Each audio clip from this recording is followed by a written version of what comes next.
Good morning. Shout out. Wait lang. Ay, baka mamaya magkalampag-kalampag pa. Okay, so manood tayo ng hearing ng public accounts.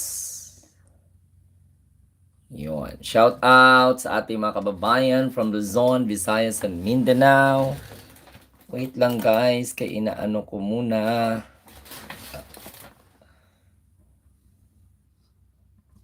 Tingnan natin kung ang gagawing hearing ng Committee ng Public Accounts. Parang ang chairman, ito ay si Paduano ata.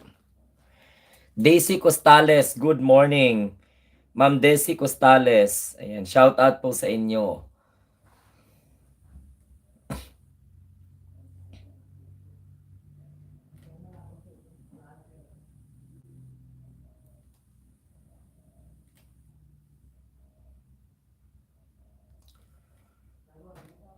So abangan natin ha. Nag-aabang tayo ng hearing.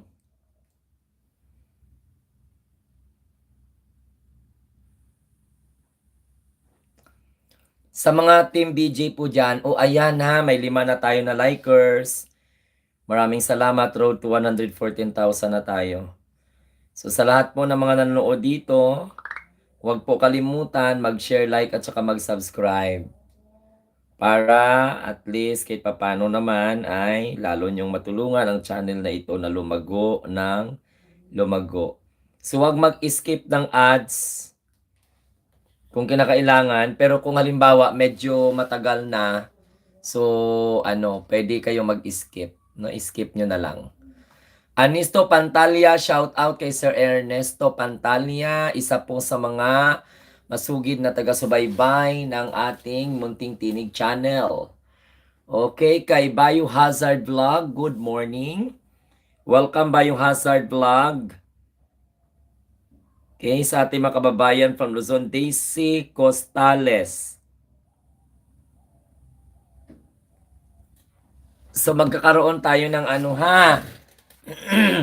hearing po yan ng Committee on Public Accounts. Para at least may matutunan tayo sa kung anong nangyayari dyan.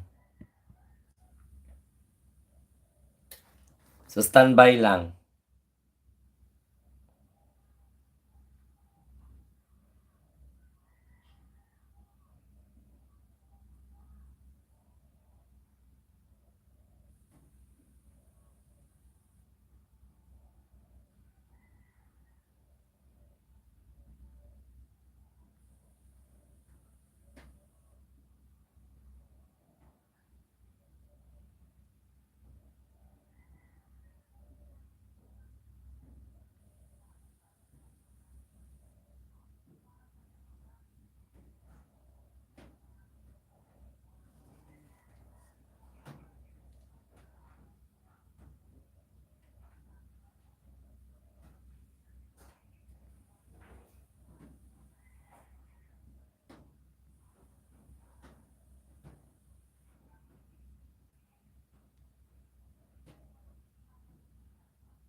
Hello, 18 na.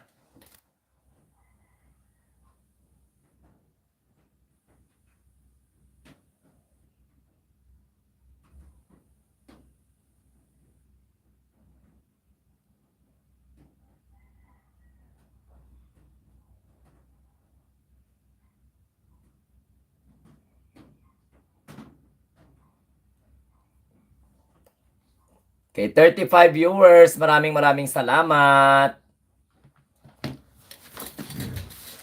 Good morning, good morning, good morning, good morning.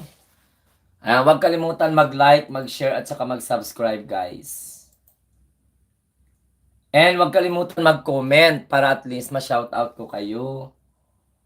Kasi minsan kasi hindi ko kayo ma-shoutout dahil okay, kay Ramon sa bye-bye. Good morning, Sir Ramon.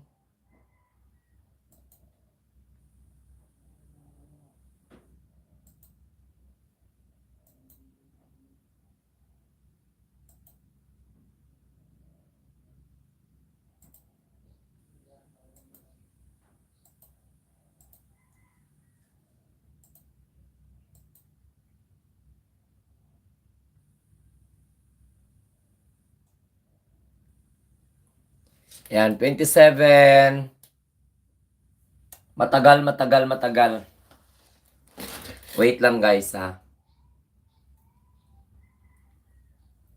Yun. Hello po sa ating mga kababayan from Luzon, Visayas, and Mindanao again. Kamusta po kayo? Nakita nyo? O ayan o. Munting Tinig. May t-shirt na Munting Tinig. Oo, sige sir, mag-comment ako. Uminom ka muna ng losartan. Tapos na ako ng inom ng losartan bago ako magdakdak. Diba? Kau naman talaga, oo. Ayan, Pretty Gaga, good morning. Shout out sa inyong lahat. Nakainom na ako ng losartan. Formalin nga, nainom ko na eh. Iko sa Nueva, good morning. Shout out sa inyo. Ano pang gusto ninyo aside sa losartan? Meron pa ba kayong ibang mga ireseta dyan? Bye-bye, Arian Lopez. Bye-bye, Babu. Hi. Good morning. Eko sa Nerva, shout out po sa inyo. Malapit na tayo mag 114,000 guys. Konti na lang. Mga 700 na lang. From Quezon City, from Quezon Province, Candelaria kami, Sir Glenn. Ingat po. Hindi pa ako nakapunta dyan eh. Hindi pa ako nakapunta.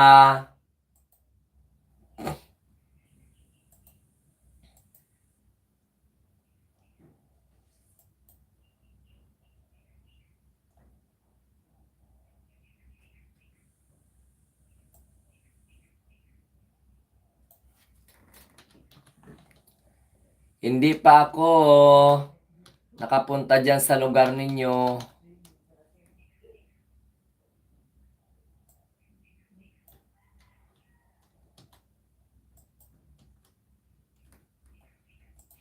Good morning. 39 viewers. Do you like my t-shirt? Kailang manipis lang ito oh. May logo. Shout out po sa asawa ko na si Diana ng San Pablo Casino, California. Hello Alden Cruz, good morning. Magandang morning kay Bibot Cristobal. O, gusto niyo po yung aking t-shirt? T-shirt lang to, tapos meron pong Munting Tinig ng Ordinaryong Filipino nakalagay. Yan, hindi pa nag-umpisa yung ano. By the way, maganda po yung ating kwan. May tent like po, Bantilaw.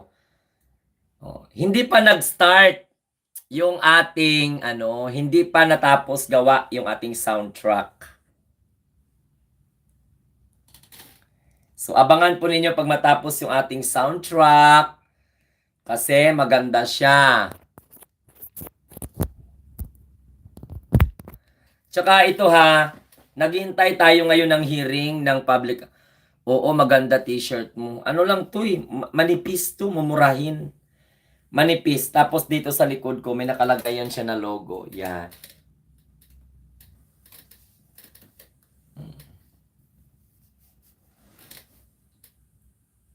Yan, nakalagay na logo sa likod. Hello, thank you very much, Alden. Thank you very much sa inyong support. Good morning. Ang tagal naman. So, kamusta kayo dyan? Magpapadami tayo ngayon guys ng ating mga nanonood dyan. 51 viewers. Good morning. Ang mga Duterte supporter talo na. Yan. Ano na? Wala na. Ang mga Duterte hindi na sila power. Wala nang mga Duterte they had supporters. Tahimik na sila. Kahit maganda po Sir Glenn magkano na. Wala po. Hindi po ito binibenta. Matagal na to siya sir. This is way back 2019 pa. Sabi ng DDShits 400k daw umattend. Baka 400 siguro. Maniwala naman kayo na 400,000 isinusuka na sila ng tao.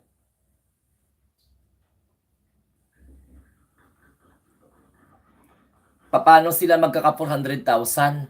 Leltum. Kung hindi nga sila. Kung marami silang supporter, dapat sa Davao sila. Davao nga, hindi nga nila mapuno yung crowd sa Davao eh. Asa pa sila na sa Cebu.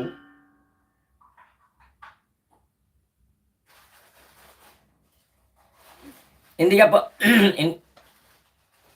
Hello Island Touch. Oh, good morning, Sir Glenn. Musta ang lagaw mo sa Siargao? Okay lang, I'm fine. Yon. Maganda, nakarelax ako ng konti. No? Bebot Cristobal, kita ko nga, wala namang tao. Wala namang tao.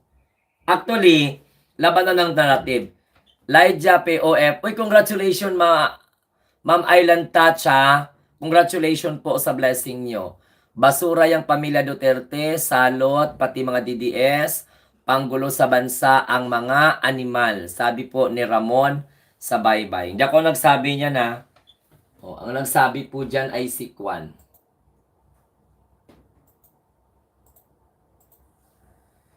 Basura. Tama ka dyan. Tama ka talaga na ang mga Duterte supporter ay mga basura. Yes sir, salamat kaayo. Yan, good luck. At least. Nag-enjoy ako sa bakasyon ko ng ilang araw lang. No, ilang araw lang. Yun lang, hindi ako nakapag-vlog ng maayos. Kasi alam mo naman, mahina yung signal.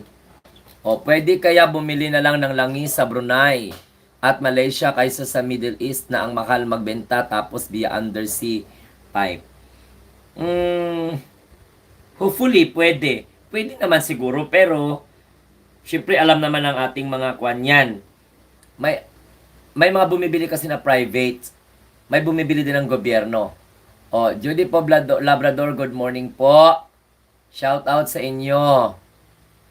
Bontilaw. Bobong BP politician si Sara D. Sabi ni Bontilaw. Kaya nga nabububo ang mga ano nila, mga supporter nila. 71 viewers. Pakiano naman, ang tagal naman ng hearing. May hearing kasi sa sa Committee on Public Accounts.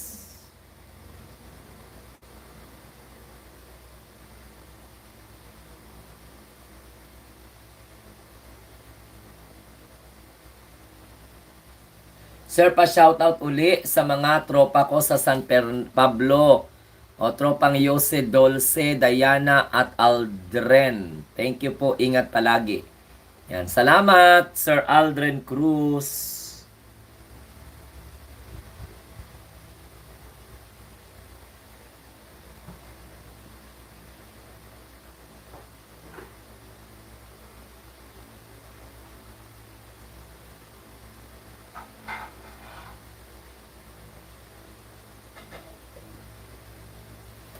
Ayan, Sir Glenn, may screenshot ako sa kuno maraming dumalo sa rally ni Sir Pulong. Ang nagsisigaw-sigaw tapos hindi naman pala mga tao ang nakaupo sa bench. Naku, manggagancho talaga ang mga Duterte. O, exactly. Judy Labrador, congrats kay Attorney Claire. Good luck at God bless. Maraming salamat. Ayan. Kaya galit na galit sila ngayon kasi alam kong bakit. Fake news na lang ang pinapakalat nila. Lukuhin pa nila yung mga tao na sinusuportahan daw sila. Diyak po. Tanti si maternidad. Angel Rayo, Sir, good day. Hello po, Angel Rayo. Wala na yung mga Duterte. Wala na yun. Hindi na sila suportado ng mga tao. Kaya wag na nilang ipilit yun. Kasi pag pinilit nila, masasaktan lang sila. Inaano nila yung mga tao na suportado pa sila ng mga tao, wala na.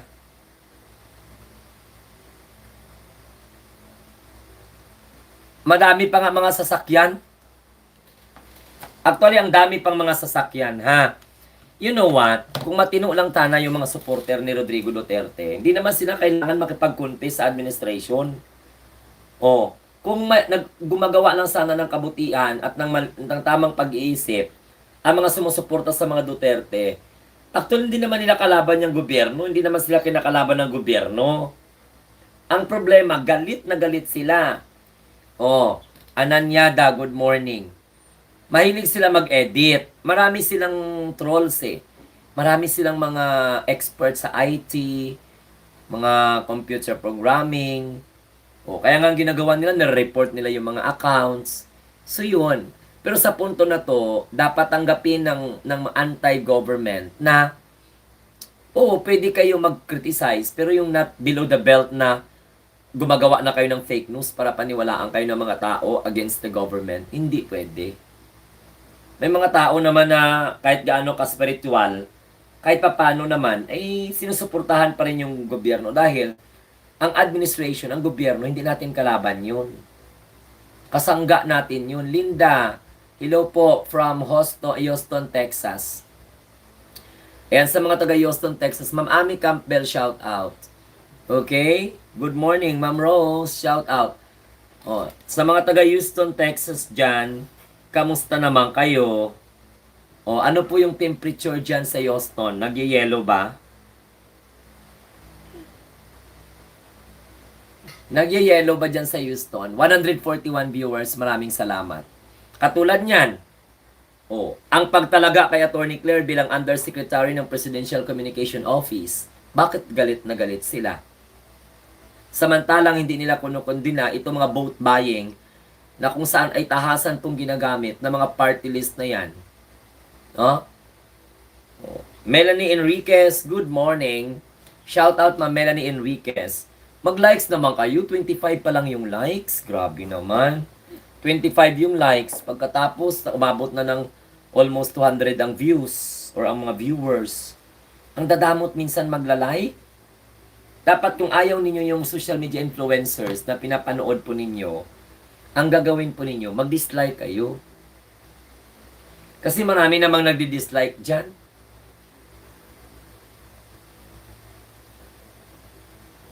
Tony, good morning. Sa susunod naman, di naman ako makapagla-live sa inyo. Kaya, kakatapos ko lang mag-live. Ngayon, nagdiretso ako ng mag-live. Kasi inintay po natin yung hearing ng public. Done, like, and sure na po ako, Sir Glenn. Thank you, Island Touch. Hindi po totoo na 400,000 ang dumalo sa rally ng mga DDS sa Cebu, ha? Huwag kayong magpaloko, huwag kayong magpa-deceive sa mga ganon.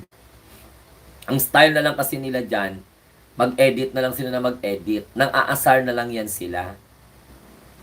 O pag nakita ka na aasar, ayun, akala nila tagumpay na sila. Katulad sa akin, akala nila asar na asar ako sa kanila. Oo, inis na inis ako, pero isang minuto lang, wala na yun. Oo, tatawanan ko na kayo. 40 pa siguro pwede pa, no? Fredsi Tax, maayong buntag idol, shout out Amping Permi, salamat. Hello QTT, malapit na ako mag-alis. Sa 28 na po ang aking flight. Sana ipagdasal ninyo. Nakakaawa na ang mga DDS talaga, nagmamakaawa pati ang puon nila. Paano naniniwala sila kay Jason Sa? Naniniwala sila kay Loren Badoy? Oy, by the way ha, marami na pala talagang na-take down ang YouTube sa mga channel ng N7i, channel ni Kibuloy. And congratulations naman, buti naman. Oo, kasi ang findings sa kanila ng YouTube is nagkaroon sila ng tinatawag na asa ka mo adto idol, mag-out of the planet. Friendship tax. Hello po kay Feli Golen, kay from General Santos City. Hello po. Feli Golen ng General Santos City, shout out. Lalo na si Maharlika, yaw ng galit na galit kay Attorney Claire. Ang gagang maharluka-luka ponyeta, sabi ni Ramon sa bye-bye. Hindi ko nga alam bakit galit na galit sila kay Attorney Claire. Di naman hiningi ni Attorney Claire ang posisyon na yan. Kusang binigay yan kasi alam nyo kung bakit. Qualified siya sa posisyon na yan. Mark Enzo McLaren, good morning. Tony, bon voyage. Glenn, ingat sa biyahe. Opo. Ang biyahe ko,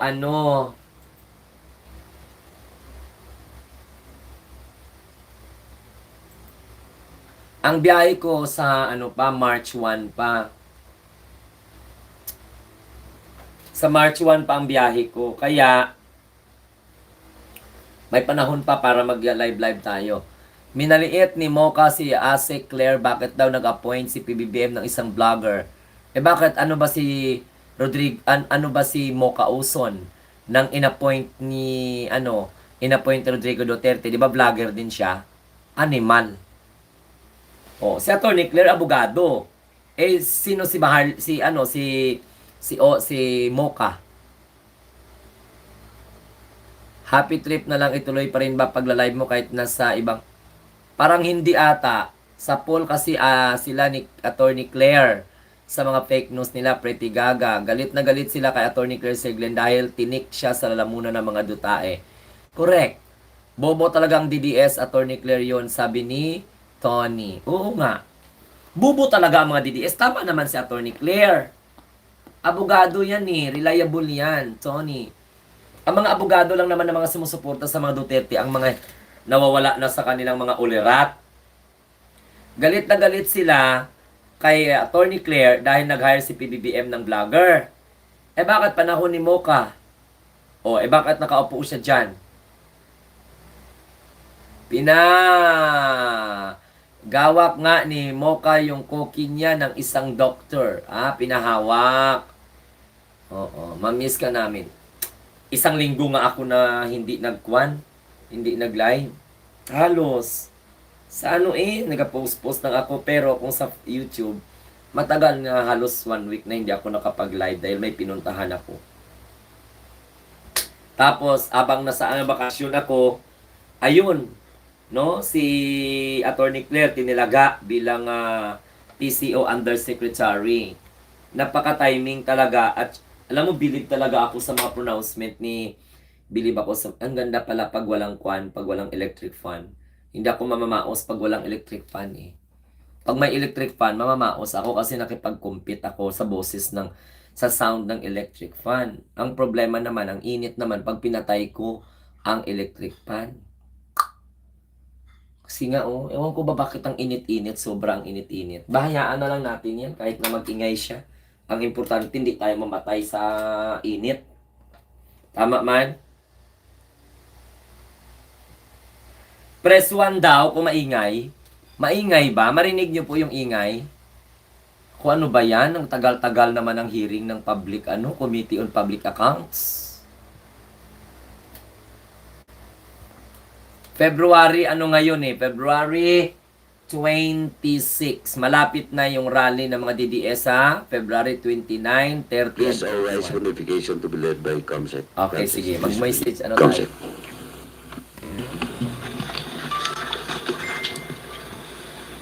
Okay, manood tayo. Heavenly Father, we come before you seeking your guidance and wisdom as we gather for the third congressional hearing for the people of BAWAN. We ask that you bless this session with your presence and ensure that all decisions made today will be for the good of the people we serve.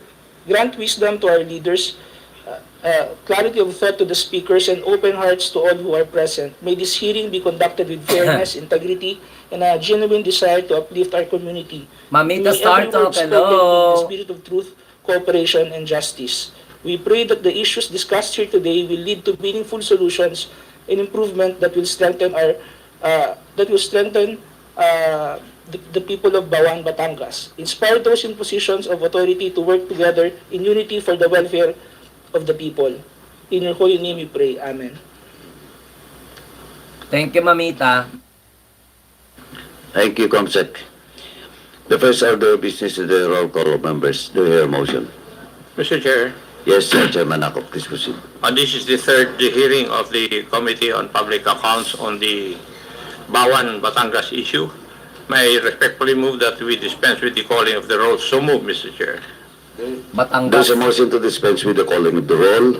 Any second? Second from the members in the Zoom.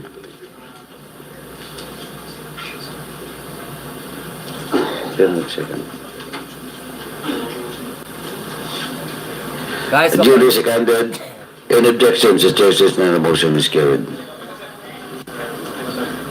Comsec is directed to acknowledge all the members present, physically present, and the members in the Zoom. Please proceed. Aldita forever. Hello. Good morning, Mr. Chair. We would like to acknowledge the Honorable Romeo M. Acop, 2nd District, City of Antipolo. Also joining us via Zoom, we have the Honorable Francisco Paulo Ortega, the Honorable Arturo Garcia, the Honorable Sadi Lagon, and Honorable Roy Loyola. Welcome, Your Honors. Thank you, Comsec. Comsec is directed to acknowledge all the resource persons present in today's hearing. Yes, Please Conilo, proceed. Pilipa. Mr. Chair, from the Commission on Audit, we have Attorney Patrick Ryan Teves, Director Chona Labrague, Ms. Sharon Guntang, sino? Alfredo? Mr. Alfredo Perez, and from the Department of Interior and Local Government, we have Ms. Kay Antoinette Quizon, Attorney Jordan Nadal, and Attorney Alan Salvatus. From the Government Procurement and Policy Board, we have Mr. J. P. Bareng. From the National Water Resources Board, we have Attorney Enrico Papio. From the Securities and Exchange Commission, we have Attorney R.J. Bernal. From the Bureau of Internal Revenue, we have Attorney John Kenneth Estrella. And from the Municipality of BAWAN, we have SB Secretary Noel Bautista, Municipal Engineer Herman Bongaling, Municipal Accountant Lea De Villa. We also have former Local Revenue Collection Officer Marilyn Corona, former Municipal Engineer Sebastian Cabral, former Vice Mayor Romeo Bacong, former Vice Mayor Juan Magboo, former Councilor William Abrahan, former Councilor Yanil Dalangin, former Councilor Veni Brual, and Engineer Paulo Antonio Morales from Aqua Data. Good morning, sirs. Are there other resource persons that we have not called? Can you please come to the mic so we can and introduce yourself so we can acknowledge you properly?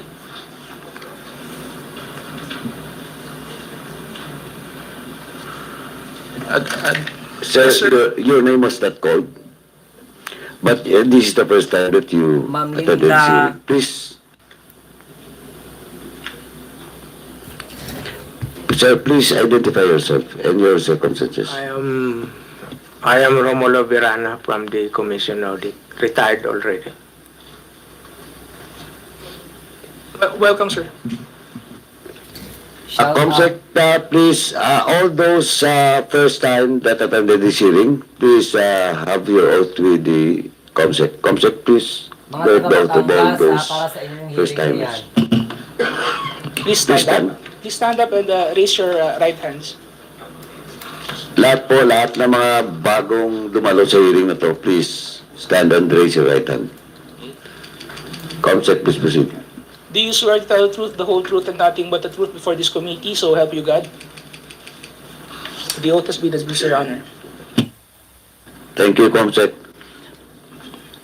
Before we continue with the interpellation, and let me just remind everyone that this is now the third hearing of this committee, and we will focus on the issue about the public plaza, yung issue dun sa public plaza po.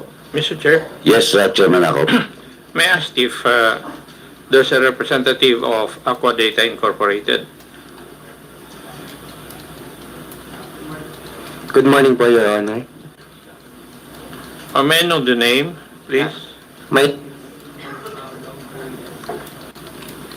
name is Engineer Paulo Morales, the concurrent General Manager of Aqua Data. Engineer Morales. May I also know, thank you. May I know also, Mr. Chair, if we have a representative of the First Bay Power Corporation? Is there a representative from the West Bay Power? Wala. How about? Wala. Wala, Chairman. But may excuse letter lang. How about a representative of the Comnet Management Corporation? I think there's none, Chairman Akop, and this and this excuse letter. They sent a lawyer. Who's the lawyer? Kindly take a seat. Good morning, Mr. Chair. I'm Attorney Gerald Briones, legal counsel for Comnet, Your Honor. Mr. Chair, may I know if there's are you an employee of Conmet Management Corporation, or were your services contracted by Conmet? I am not an employee, Your Honor. I was engaged only for purposes of attending today's hearing, Your Do you Honor. have an agreement? I have a secretary certificate, Your Honor, authorizing me to attend today's hearing. You have. Yes, Your Honor. Kindly submit a copy of that to this to the ComSec. Yes, Your Honor. Thank you. Thank you, Mr. Chair. Thank you, Chairman Akop. Anyway, as of this moment, there's none from the officials of the BAWAN, Municipality of BAWAN present today. But of course, we have sent the letter, but we will discuss later on the matters of admin matters, on the absence of all those invited resource persons, especially municipal officials of BAWAN, Batangas. And Attorney, you have, of course, you have a secretary certificate, Yes, Mr. Chair. but based on our protocols here, Attorney, you cannot answer for on behalf of the company you represent, because law councils are only allowed to be present in the hearing to give legal advice. I understand, Your Honor.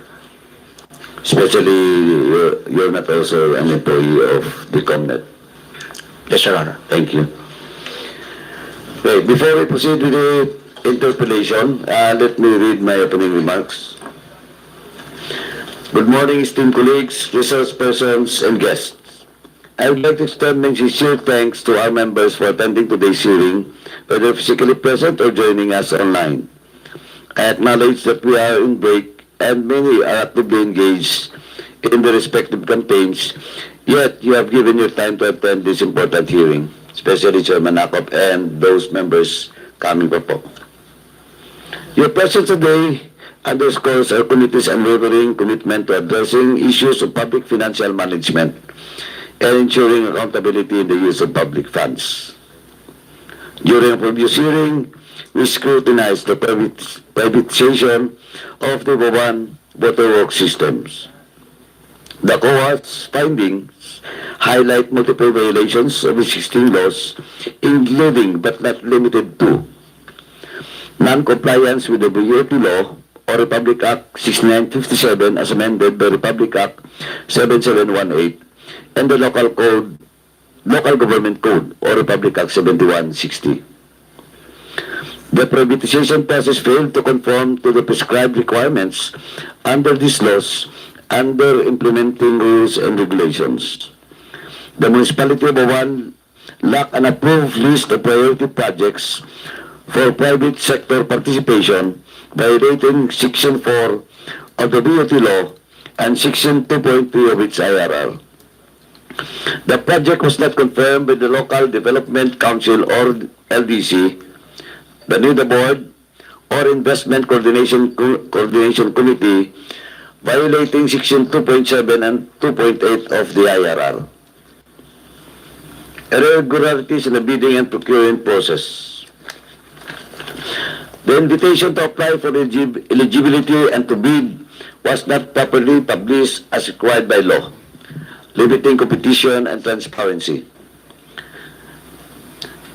The IAEB lacked pre-qualification requirements, submission deadlines, and clear bid evaluation parameters in violation of Section 5.2, 5.3, and 5.4 of the BOT law, IRR.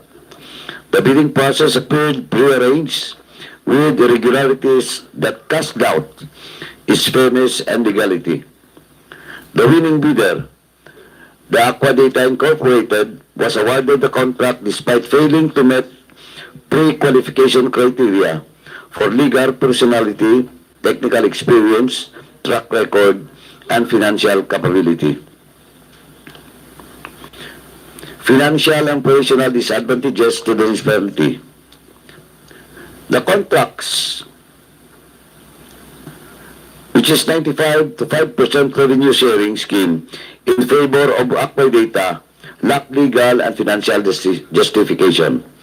The municipality accumulated the net loss of 34.2 million pesos from 2008 to 2013 due to unjustified expenses passed on to the local government. Aqua Data imposed an 18% interest on a 20 million financial assistance, which was deducted from the purchase price without express authorization. The sale of the BWS facility was conducted through an underpriced and illegal negotiated sale. Failure to define Aqua Data's obligations. The contract failed to define in clear and equivocal terms Aqua Data's obligation justifying its disproportionate revenue share. There was no substantial improvement to the water system aside from chlorination. Payments lack supporting documents, including official receipts from the Bureau of Internal Revenue in violation of Section 4.6 of Presidential Decree Number 1445. Even after the termination of the contract, the municipality of BAWAN entered into an illegal holdover agreement with Aqua Data under the same terms, prolonging financial losses. These findings clearly indicate serious lapses in governance, procurement, and financial management. Why did no municipal official oppose the contract that was clearly disadvantageous to the people? Public officials have a duty to ensure the government transactions serve the best interests of their constituents. Yet, in this case, the absence of opposition raises alarming questions about collusion with the Sangguniang Bayan. Another glaring issue that underscores the need for scrutiny is the disparity in water rates across different barangays. While local government-operated water systems in San Pablo, Bagilawa, and Colbo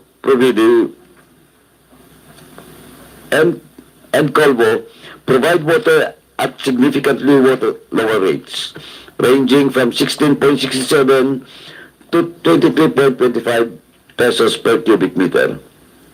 The subject provider, Aqua Data, charges an exorbitant 35.79 per cubic meter, according to reports. This stark difference suggests that the residents are being unfairly burdened with higher costs despite the availability of more affordable alternatives. The committee has determined that this agreement was awarded in a manner that placed private interests above public welfare. The blatant and brazen nature of the corruption suggests a disturbing lack of fear or regard for oversight mechanisms, such as the Commission on Audit and other government agencies. This kind of corruption must be stopped, and a firm example must be set to ensure the corrupt officials who drain the nation's resources for personal gain are held accountable. The people deserve leaders who will uphold the right to fair and reasonable access to essential services. However, through the actions of Mayor Ryan Dulor, the residents were deprived of affordable water while the municipality was denied rightful revenue. Meanwhile, he and his co-conspirators unjustly profited at the expense of the public. Rest assured that here in our committee will not allow Mayor Dulor to evade accountability for his actions.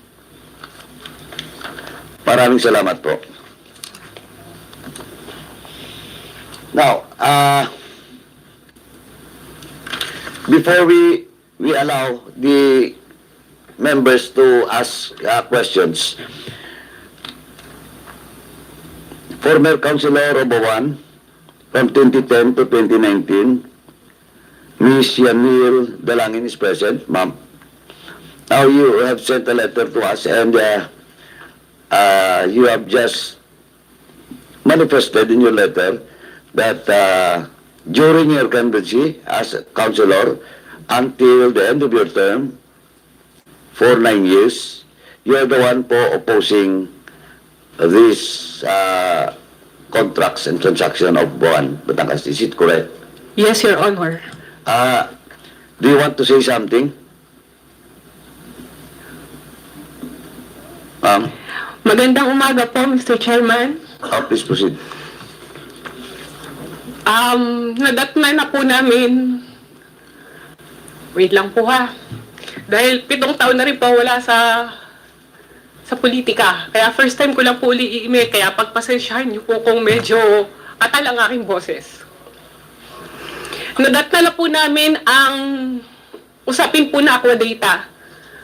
At yun po ay naganap nung sa mga unang termino pa.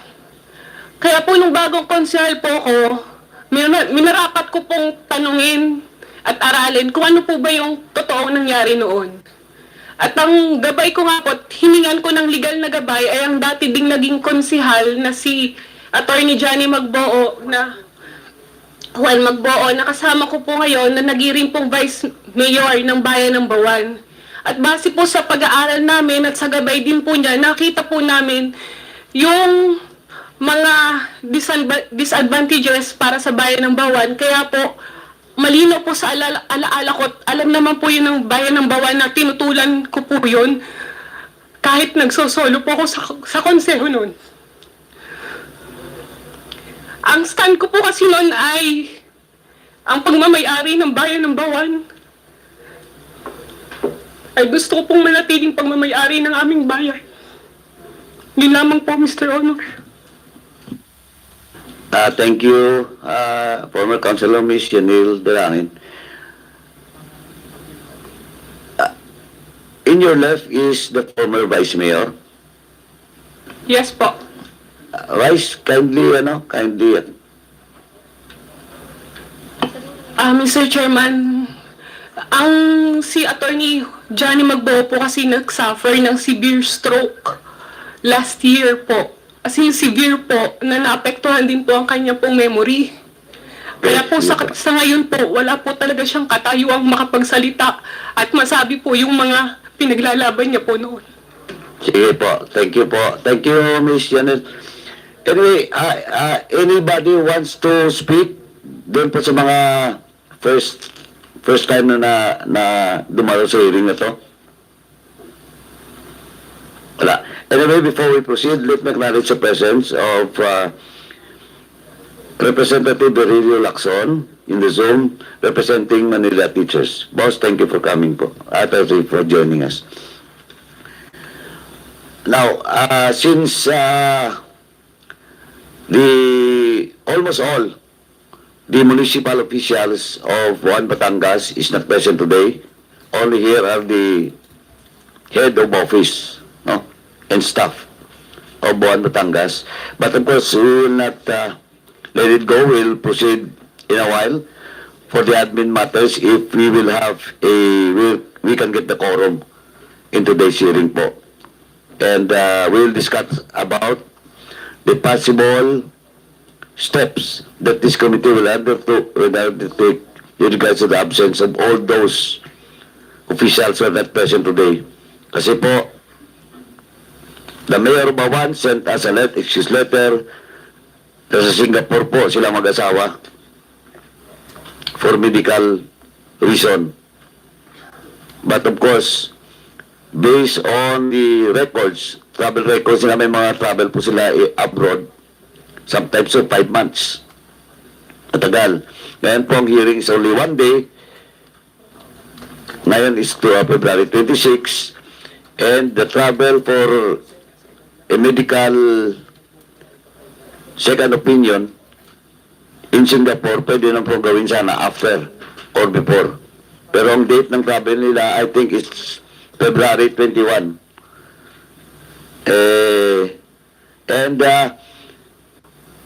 Anyway, sino po nga yung official ng BAWAN na nandito ngayon? SP Secretary, nandito, di ba? SP. Yes po, Your Oh, Honor. ba't yung mayor, Vice Mayor mo wala? Is he now the OIC Mayor? Yes po, Your Honor. O ba saan siya ngayon? Sila po ay nasa PCL conference sa Cagayan de Oro. Ayun ang problema, ba't siya nandun? He is the Vice Mayor and acting Mayor, OIC Mayor na BAWAN Batangas. And they will be in Cagayan de Oro for the next 5 days. Wala na nga yung mayor nyo, nandun sa Singapore yung vice mayor nyo, nandun pa sa Cagayan de Oro. At saka lahat ng konsyal. Sino ngayon ang opisyal sa BAWAN? O sino daw opisyal ngayon sa BAWAN? Sino umupong mayor sa BAWAN? Dahil wala rin yung travel out within the country din siya. Sino ngayon, SP? Ikaw? Ang administrator po namin. O nandito ba yung admin nyo? Nasa BAWAN po. Yun yung problema. Yan nga, hindi ba kayo nahiya? Yung mayor nyo nandun sa abroad. Yung vice mayor nyo, na OIC mayor, nandun sa Cagayan de Oro. Tapos lahat ng konsyal nandun. Tapos sabihin nyo dito, you're respecting this committee hearing. You're respecting this committee. Hindi ba lang siya nagtaiwan? Pati kahit isang konsyal nyo, wala. Anyway, aabot tayo dyan mamaya. With the indulgence of the members, before we proceed, let me acknowledge the presence of the Honorable Zia Jong, representing the 1st District of Lanao del Sur. And of course, Hello, Daddy. good morning, Representative Pam Zamora, representing the Lone District of Taguig City. Now, yun lang po. Kaya, umiiwas eh. Ay, yung mayor nyo, si Mayor Dolor was already issued a show cause order. Now, in the next hearing, he will be forced to be present or else this committee will cite him in contempt. And all those officials. This is a warning, please. Pero alam ko na nanonood siya ngayon. Dahil online tayo. Since the first day of this hearing, wala siya. Noong una may kasal, then the next, pinasyokos. Tapos nagpadala ng medical certificate, wala kang letter, attached. Then now, nagpa-excuse dahil na sa Singapore. Pero umiiwas siya. Then the next hearing, if we have a quorum now, I'll ask the members to move to issue a subpoena for him. Para next hearing, dapat nandito siya. Pag wala siya, di papakontempt siya. Anyway, before we proceed, doon po sa iba pa, ibang katanungan doon sa lokal, Kowa, ma'am, ikaw na lang po ang sasagot doon sa mga katanungan? Yes, Hindi yes, sa po. Kowa? Yes po. Okay.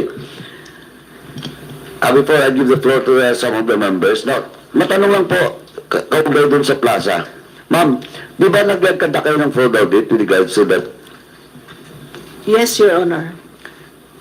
Can you give us a brief background about why you have conducted the fraud audit? Yes, Your Honor. Please proceed. Okay. Before that, Your Honor, let me greet everyone. Pleasant good morning sa inyong lahat po, to the honorable members of the committee, the committee secretariat, and all those present. Magandang umaga po. Now, to give brief background on the conduct of fraud audit on the lease agreement entered by the municipality of BAWAN with Comnet,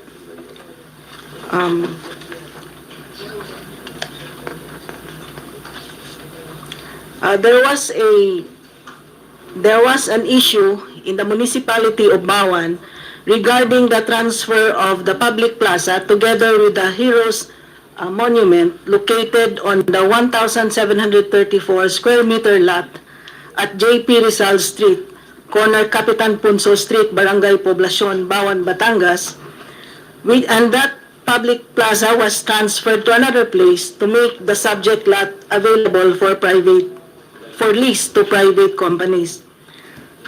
So because of that issue, a fraud audit team was established or constituted under COA Office Order numbers 2013-723 and 2014-723A dated December 27, 2013 and February 17, 2014 respectively. Now, back to the issue on the COMNET and the lease or the lease agreement. On April 10, 2012, COMNET Management Corporation made, because of that purpose of the municipality of BAWAN to transfer that the public plaza to another place, COMNET Management Corporation made an unsolicited offer to the mayor for the lease of said property at 300 square meter per year. The mayor endorsed the unsolicited offer to the Sangguniang Bayan on July 4, 2012. Thereafter, a purchase request for the lease of said 1,734 square meter lot at 300 per square meter per year was initiated and approved by the mayor on August 16, 2012. An invitation to pre-qualify and to bid was published by the Bids and Awards Committee on September 4, 2012 in a newspaper based on the proposal of COMNET and in the PhilJeps per the bid notice abstract. The minimum bid price indicated was 300 square meter per year, 300 pesos per square meter per year. Now, all the details of these transactions and the conduct of bid is of course governed by the pertinent provisions of 9184 and Executive Order Number 301. Now, of course, the BAC conducted or scheduled several activities. These are all discussed in the fraud audit report, Your Honors. As to the opening of bids, it was postponed to February 11, 2013, instead of the original schedule on September 27, 2012, pending the resolution of the Sangguniang Bayan on the inquiry made by BAC as to the reasonableness of the minimum bid price. In response, the Sangguniang Bayan issued Sangguniang Bayan Ordinance number 12-12-0044, dated December 14, 2012, amending Section 5.D.01 of the Revenue Code of 2008 of the Municipality of BAWAN, empowering the SB to decrease rental rates of the municipality property consistent with prevailing rates in the locality when the net investment, on condition that the net investment for the infrastructure to be constructed thereon exceeds 50 million. Now, eventually, COMNET was awarded a contract of lease at its bid price of 320 per square meter per year for a term of 25 years, renewable at the option of COMNET for another 25 years, with irrevocable option to purchase the lot at any time during the term of the lease. The contract likewise exempted the COMNET from all taxes, license fees, dues, or charges relative to its operations, management, and development of the area for a period of 8 years. The contract of lease was approved by the Sangguniang Bayan. That's the background, Your Honor, of the transaction. If you want me to proceed with the findings of the audit, Your Honor. Ma'am Janil, yung sa plaza, inabutan mo ba yun, yung mismong kontrata nun? Your Honor, inabutan ko po yun pero hindi ko po alam yung buong detalye kasi sila naman po ang pumasok at nakipag-usap sa COMNET. So, when you were elected as councilor, tapos na po yung kontrata, inabutan mo na lang. O, kasi, based on your record, you're councilor for 2020 and to 2019. Ang naalala ko po ay yung balak pa lang pong gibain yung plaza at pagkatayuan po ng hotel. Okay, thank you po. Ma'am, please proceed po dun sa, ano lang po, in brief lang po yung findings. Okay, Your Honor, thank you. Based on the fraud audit report prepared by the special audit team, there were 5 major findings, Your Honor. If I may proceed with finding number 1. Finding number 1 deals on the minimum bid price in the contract.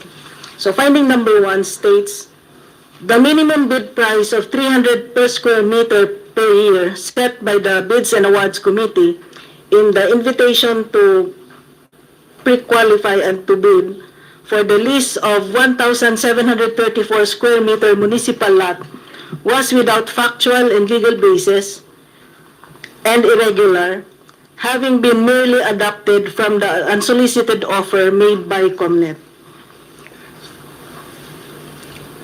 These findings, it is emphasized that the technical working group of the Bids and Awards Committee failed to determine the reasonableness of the minimum bid price before the IPTB was published on September 4, 2012.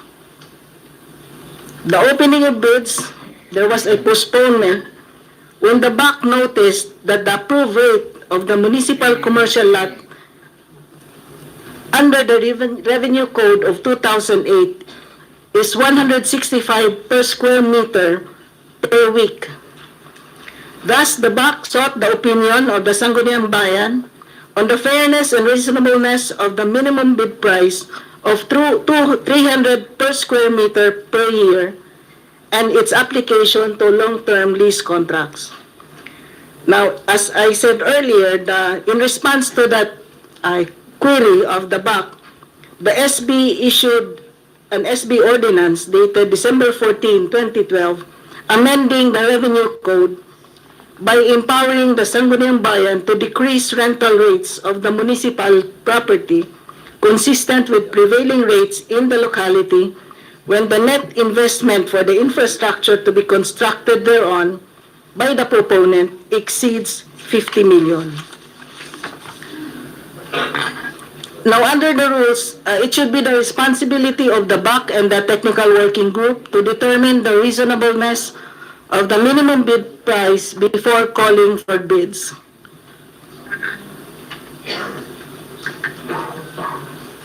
That's the summary of the finding number 1, Your Honor. So ang daring doon is just to accommodate such the price, bid price, which is 300 per square meter, Per year. o pina-amend nung sanggunian yung Yes, Your Honor. local tax code. Yes, Your Honor. Sabi naman yun. Wala kasing municipal admin din dito. Oh, Sec, SP Secretary, gusto mo ba mag-comment doon? Inabutan mo na ba to? Good morning po again. Actually, hindi ko po inabutan, pero during my term as SB Secretary, yung lahat ng findings po ng COA ay nagkaroon na ng correction.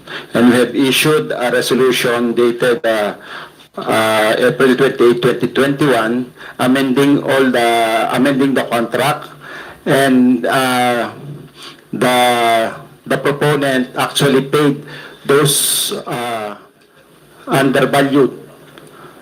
Kaya po yun. April 2021 po.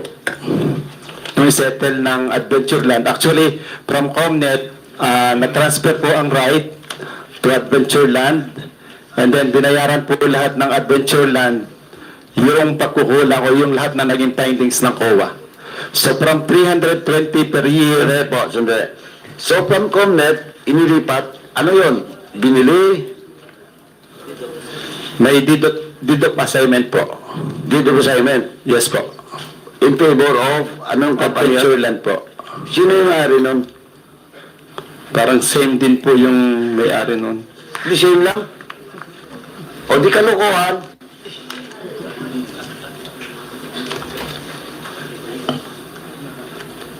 Dati po ang may-ari ay si Mr. Benedicto Bulataw.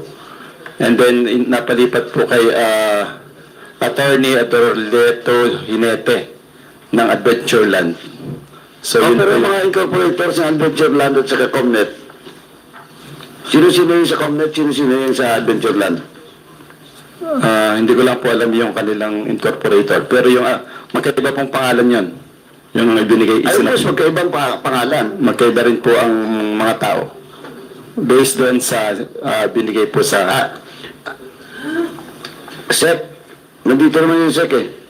Sec, kindly check and submit to this committee, to the committee secretary.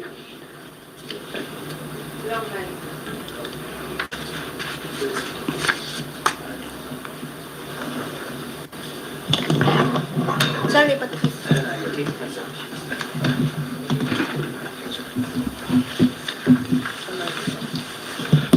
Yes, Your Honor, we will do that. I will request in the office with regards to the documents of... Pakiasap lang po, Sec, no? Kasi para malaman natin yung COMNET at saka yung ano yung isa? Adventure. Adventure Land po. We will do that, Your Honor. Anong Adventure Land is based in BAWAN? Sa Santo Tomas, Batangas po.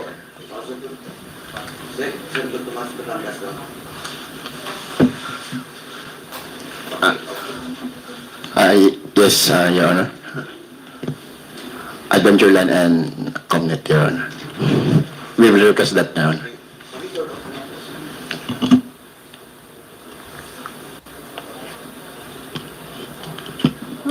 Your Honor, actually yung deed of assignment po ay na notarized noong February 12, 2014. Sorry? 2014? Yes po, Your Honor. Ano yung February 2021? Yun po yung authority na ibinigay ng Sangguniang Bayan para ma-amend yung kontrata po. Amendments dun sa contract. Pero ang deed of assignment was... February 12, 2014. Tama po ba yun, Koa?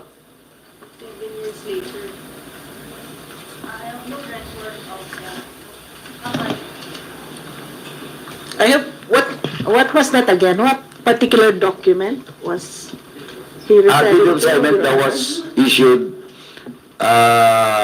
2014. Okay.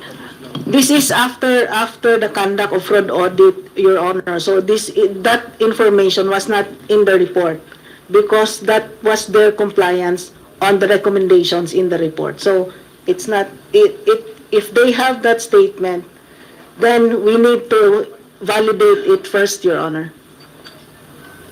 Hindi daw naisama sa report yun? SB Secretary? Yes po, actually yung completion po nung after the findings na po. Kaya po nag-correct sila para masettle na yung findings ng COA. But of course you should have submitted that correction. Yes po, we have submitted it to Director Estela Mercado, Director 4, Fraud Audit Office, Commission on Audit, Commonwealth Lab in Lucas City last January 14, 2024. Pero ba't 2014 din 2020? Layo nun, 7 years. 25. How you explain that? Actually, after ng findings, sinettle po, then Hindi nga ang tinatanong ko nga, that was 2014 yung deed of assignment. Pero after 7 years pa.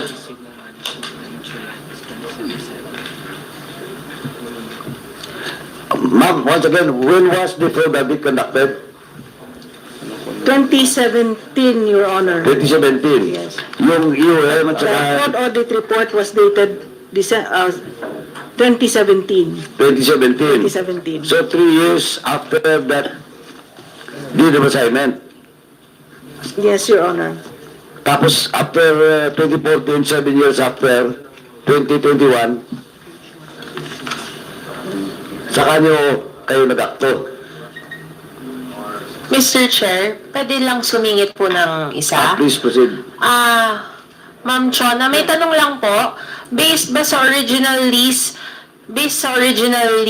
transferable ba yung leasehold right nung Comnet to Adventureland? Actually, Your Honor, based on the original contract of lease, it was between the municipality of BAWAN and Comnet. However, when there were documents that were submitted, for example, one of the condition in the contract of lease is there must be the proponent must have an investment. When they submitted those documents of the proponent, wherein it indicated the investment that they would want to pursue, that document was made by Adventureland, not from Comnet. So that's why it was part of the findings in the fraud audit report why the investment proposal of Comnet was prepared by Adventureland. Now that finding is included in the report, and this was only answered by the municipality when the fraud audit office received their compliance on the recommendation, which was dated,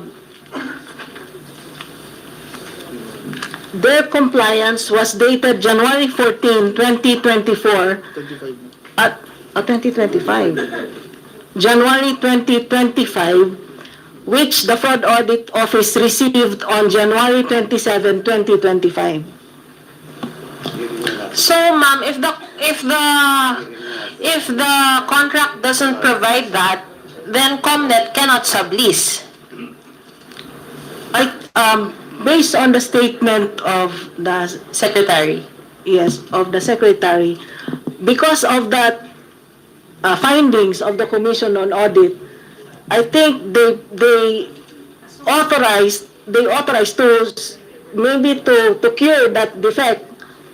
They authorized the Sangguniang, authorized the mayor to enter into an assignment with they revised the contract of lease. They revised the contract of lease, saying that the contract of lease is now between Municipality of BAWAN and Adventureland, and requiring Comnet to transfer the rights and execute a deed of assignment in favor of Adventureland. So they now cured the defect that the fraud audit found. So meaning because of that findings, that the proposal was made by Adventureland, there is now an issue as to who really was the parties involved in the contract of lease. Now, as it appears from the records, the municipality, to cure that defect, required Comnet to transfer its rights on the contract of lease to Adventureland, and now allowing the mayor, the Sangguniang, authorizing the mayor to enter to revise or amend the contract now between if the Sangguniang councilor or the secretary of the BAWAN could correct me if I am wrong. So they authorized the mayor to enter again into an amended contract of lease now between the municipality of BAWAN and Adventureland. Mr. Chair, if I may interject with the indulgence of Congresswoman. Please proceed. Thank you, Mr. Chair. So what would be the position of COA? Say, for example, if there are curative measures that was done by the municipality, I think, if you ask me, the legal basis for the lease agreement would still be the original contract, right? Yes, Your Honor. Also, no matter what curative measures the SB or the municipality would do, still you would go back as far as the auditing processes is concerned. You would still use your basis to audit that on the original lease agreement. Would that be correct? Yes, Your Honor. Since the contract entered into was between the municipality of BAWAN and COMNET. Okay. Thank you, Mr. Chair. So, sorry, Mr. Chair, I love you. Pero, let's assume the contract is, the curative measure is legal. Ang tanong ko, Mr. Secretary, nagbidding ba ulit? Hello. Actually po, since na-award na nga po sa COMNET and nagkaroon ng bid of assignment, ang COMNET at saka ang Adventureland, nagkaroon din po ng amended contract list between the municipality of BAWAN and the Adventureland. So yung pong kontrata ng previously is na-amend na rin po between the two parties. Tama po, April 2024 na, no? Kanina sabi mo, 2024? Ang deed of assignment po ay February 12, 2014. Ang findings po ay 2017. Ang amendment po ay 2021, May 2021. So when was the exact date doon na nag-assume na ng operation yung ano? Bali, February 12, 2014 po, nag-assume na ang Adventureland. 2014, nag-assume na? Yes po, Your Honor. Based on these documents. Pero gumawa kayo ng amended contract, Yes, Your Honor. 2021. Yes, Your Honor. Is your report, kuha, doon po sa 2014, doon sa findings ako, nag-appear na ba yung ano, yung bagong company? Ano ngayon? Adventureland? Yes po, Adventureland. Sa findings nyo?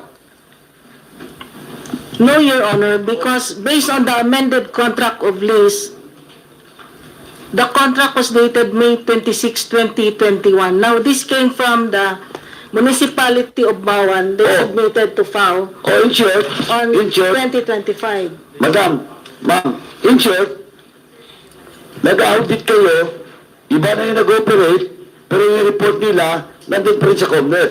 Tama? Yes, Your Honor, because the report was prepared from 2017. O, di ano yan? Anong violation nila dyan? There was a violation, Your Honor, of course. At that time, the violation is on, there are 5 findings actually, and I just read the first finding, but there are violations. For example, the bid price, the rent was undervalued. Sorry po. Kasi pong original lease contract is between COMNET and Municipality of BAWAN. Yes. Now, 2014, no? Sinasabi may deed of assignment. Di ba? 2014 daw. Can you produce that document, SB Secretary, all the documents you mentioned? Kasi ma'am, 2014 po may deed of assignment daw. Now, nag-operate yung COMNET, yung Adventureland, pero yung sakop ng yung audit nyo is with COMNET 2017. and the municipality of BAWAN. For additional information, Your Honor, we have not received any deed of assignment dated 2014. Oh, when was, ma'am, when did you know na yung from There was COMNET to a deed. Adventureland na? That there was a deed of assignment, Your Honor. Yes.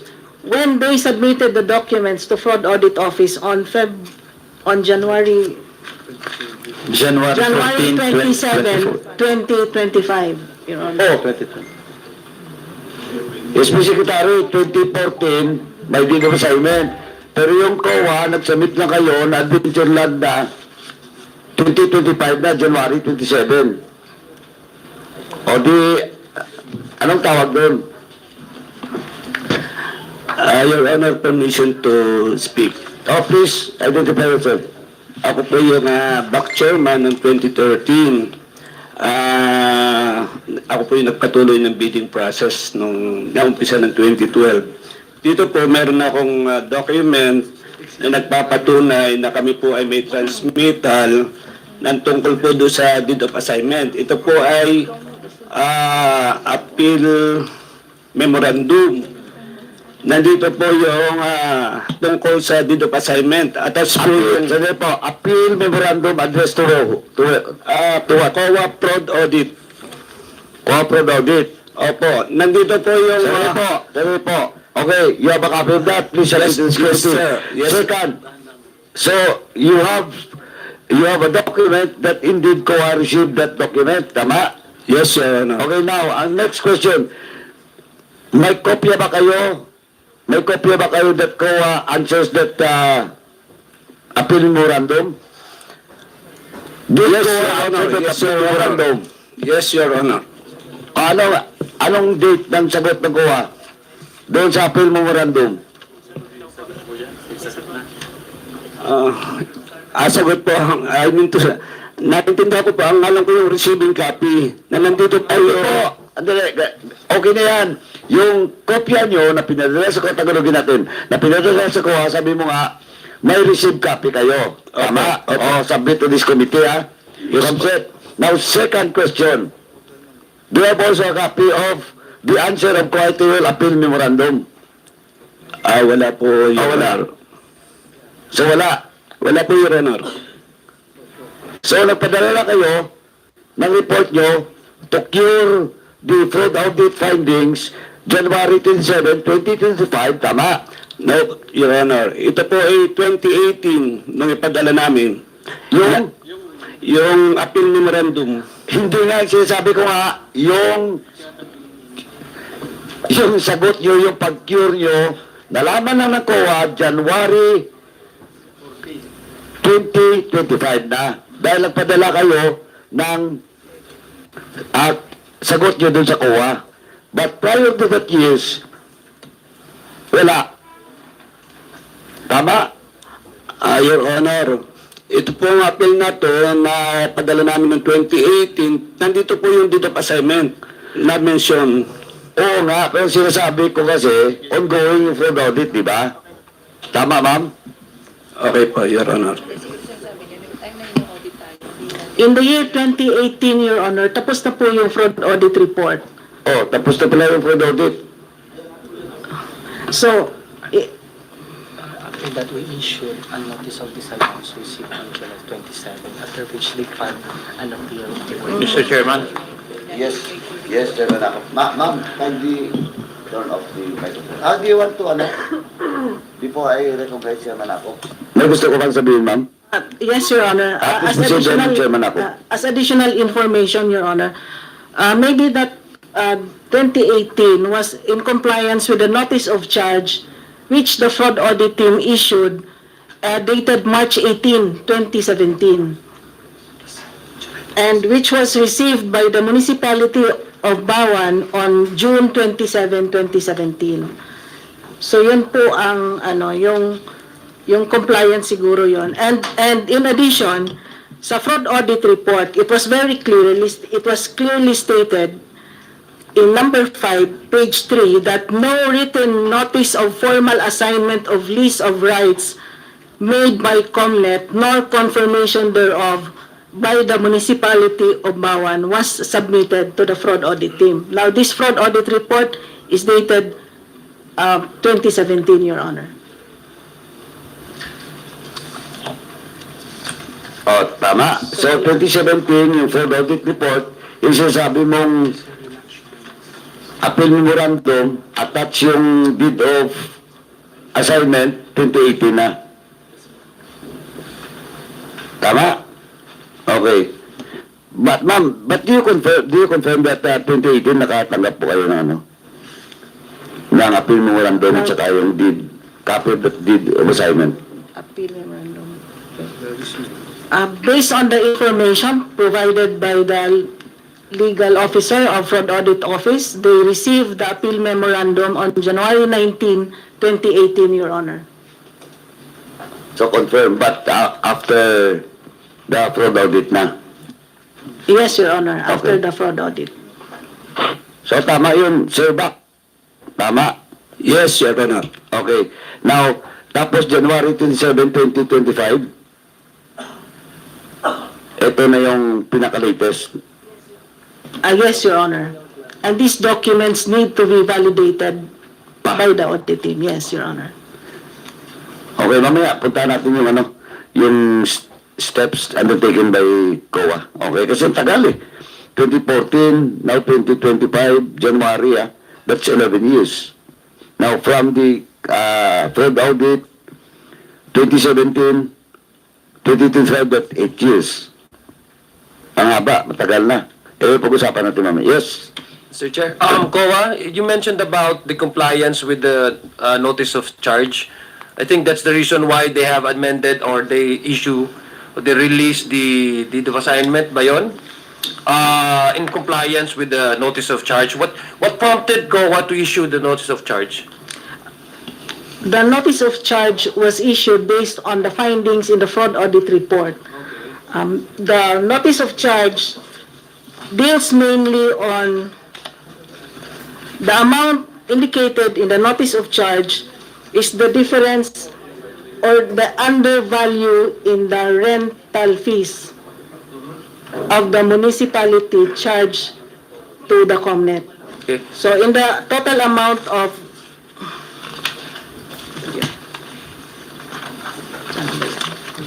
Is it correct, Mr. Chair, because COA, is it correct that the initial lease agreement, the rate for the rent is 300 per square meter, niyo ba?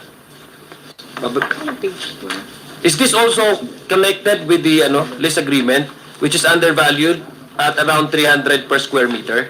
Yes, Your Honor. The Okay, total so- amount of the notice of charge was 14,704,320. So during the time that COMNET and the municipality of BAWAN entered into an agreement, they were paying for 300 per square meters. That's correct.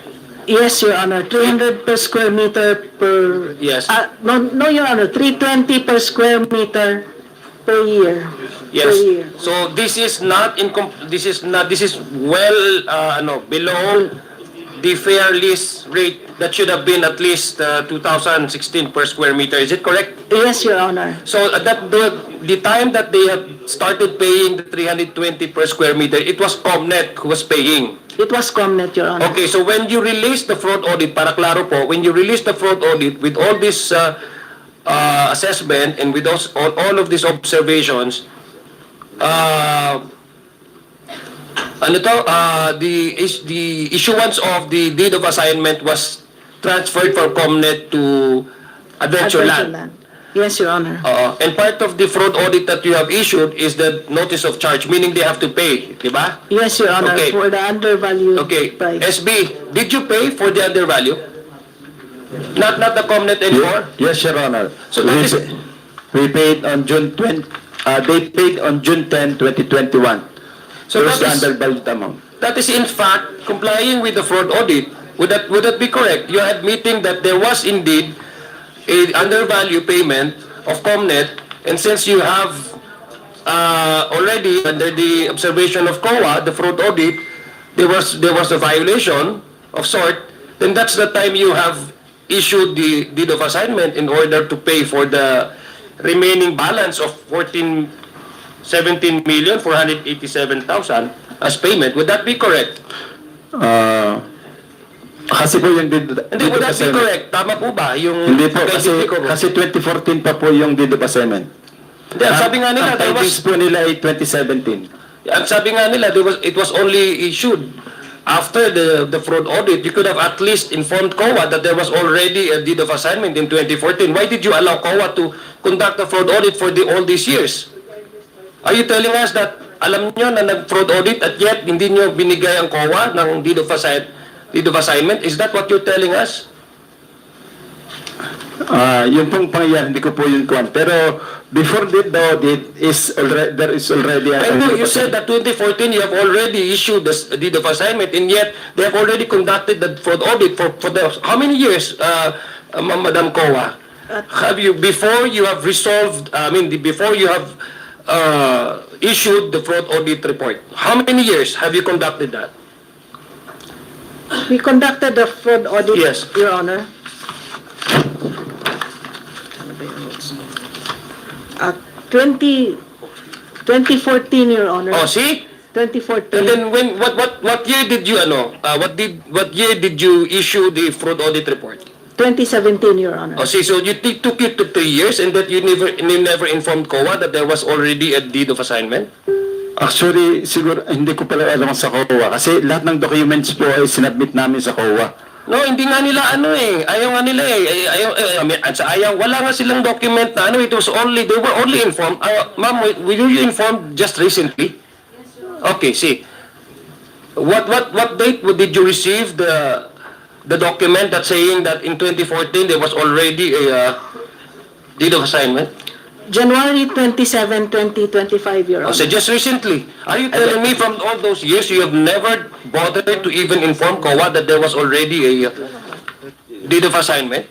We will Is that check what you're the telling this documents, committee? Is that what you're telling this committee? No, no, Your Honor. We will check the documents because maybe nakaligtan lang po yung documents ni COA or titingnan po natin yung records. Hindi po, ganito po. Kahit anong pa ba, kahit 2018 pa po, 2014 kasi yung fraud audit, di ba? 2018 na kayo nagpadala ng dito sa assignment. Kanina sabi ng back mo. Sabi na natin na na-receive, duly received by COA, but that is 2018. Di ba? Pero yung dito assignment, sinasabi nyo, 2014. Hindi pa ako sigurado, baka inantidate nyo lang. Why it take you 4 years? Di ba? Why it take you 4 years to have an appeal memorandum and a deed of assignment submitted to COA? Sinasabi niyo 2014 pa. Di ba? Pero nag-base lang po yung aking knowledge based on my documents. Hindi na, yung back, do you confirm? Yung back, di ba, do you confirm? You're under oath. Do you confirm? That, you made an appeal memorandum and the deed of assignment submitted to COA 2018. Tama? Yes, Your Honor. Oh. Yun yung sinasabi ko, Special Secretary, kinonfirm na lang back. It takes you 4 years to inform COA na may deed of assignment na. Why? Why? Since the fraud audit was already conducted, 2014 pa. Ano ko nga dyan, baka inantidate nyo. And that's falsification.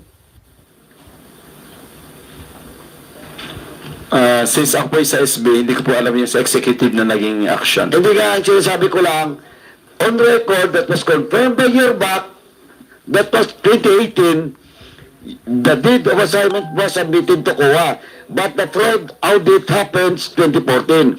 And the deed of assignment dated 2014. It takes you 4 years para submit yun sa COA. Kaya nga po titingnan sa record. Kasi baka Hindi nga namin alam. ito, SP, huwag kang palasot. Pinapasabit ko nga kay Back dito yung dokumento. Kasi coming from his mouth, that it was 2018.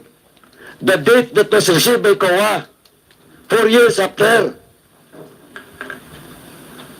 Di ba? COA. Tama? Back, tama? Di ba?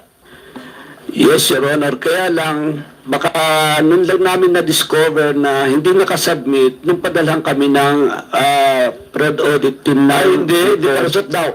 Sabihin pa natin, is it correct? Is it correct and proper? And that will be a reason? Sorry po, Your Honor, baka hindi lang agad. At the very least, question of due diligence. Ours is, ginawa nyo na lang para i-cure. No, sir. It takes you 4 years. Tapos yung going ng, fraud audit. Anyway, ma'am, hindi pa tayo tapos, ma'am, balikan ko lang muna since we have now the quorum in the Zoom. Balikan ko lang po yung some admin matters po. Chairman ako, please proceed. Mr. Chair, in the last hearing, we invited Mr. Fernando Cayetano and Emeline Silva, incorporators of Aqua Data Incorporated, and they are not present today. May I move that we issue a show cause order for Mr. Fernando Cayetano and Emeline Silva for not attending the hearing today. So move, Mr. Chair. Second. There's a motion to issue a show cause order for the mentioned name officers of the Aqua Data Incorporated. Duly seconded. Any objections in the Zoom? None. The chair is stand, the motion is carried. Comsec is directed to issue a show cause order, prepare show cause order for those mentioned names. In the last hearing also, Mr. Chair, the committee issued a show cause order for Mayor Rian Dolor of BAWAN, Batangas, Mr. Herbert Tan of Aqua Data Incorporated, a certain Mr. Joseph Yu, Mr. Jonathan Yu of Aqua Data, since they haven't given an excuse or any reason for their for the show cause order, may I respectfully move that we issue a subpoena for Mayor Rian Dolor, Mr. Herbert Tan, Mr. Joseph Yu, and Mr. Jonathan Yu for them to appear at the next hearing. Second. Second. There's a motion to issue a subpoena ad testificandum for Mayor Dolor and all those mentioned names.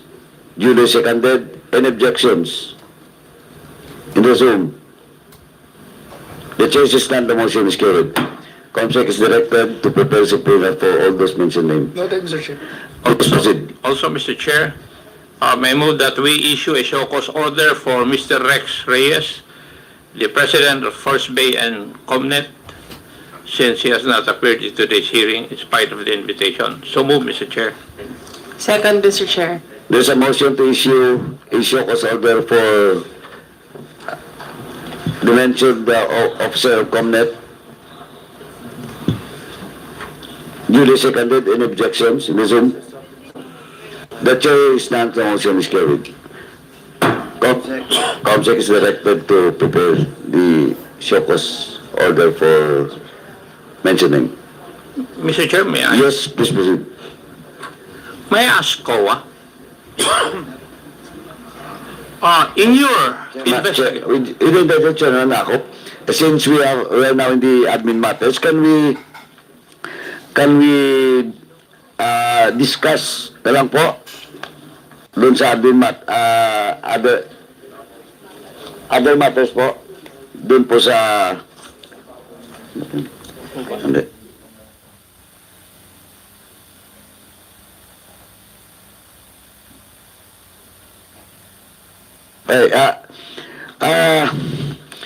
This is part of the agenda on today's hearing, no? I will just take the opportunity, since we have now the quorum, with regards to House Resolution 1850 po, the committee report to be approved today. Now, on January 27, 2025, we terminated our inquiry into House Resolution number 1850, which called for an investigation in native legislation into the alleged misuse of funds and procurement irregularities by the municipality of Silang, Cavite. Thereafter, the committee directed the Secretariat to prepare the committee report. As you all have a copy of the draft report and with a quorum present, we can now vote for its approval according to our rules. Once approved, it will be referred to the committee rules and then included in the calendar of business. The plenary will then decide to approve, adopt, or disapprove the report and its recommendations. Do I hear a motion for the approval of the committee report on House Resolution 1850? Mr. Chair, Yes, Chairman Akop, please proceed. may I respectfully move that we approve committee report, the committee report on House Resolution number 1850. So move, Mr. Chair. I second, Mr. Chair. There is a motion to approve the committee report on House Resolution 1850. Duly seconded. Any objections from the Zoom? The chair is none. The motion is carried. committee report on House Resolution 1850 is now approved. Now, we have also a copy, a letter coming from Representative Attorney Roy Loyola of the 5th District of Cavite, just informing this committee that he fully supports the approval of the committee report. Chairman Akop, please proceed. Thank you. May I know if from BAWAN officials, do you have a lawyer with you? Meron po ba kayong kasamang abogado? Yes. Chairman Akop, this is now the second time that we did Chairman Akop, and before the resource person answered the query of Chairman Akop. We just have a manifestation, Mr. Chair. With regards to the approval of House Resolution. Sorry, Congressman Akop. Mr. Chair, pursuant to our rules, no committee report on excerpt or summary statement of the contents thereof or any publication related thereto shall be released by any member of the committee and its secretariat prior to the inclusion of the report in the calendar of business. So move, Mr. Chair. Thank you. Thank you, Representative Zamora.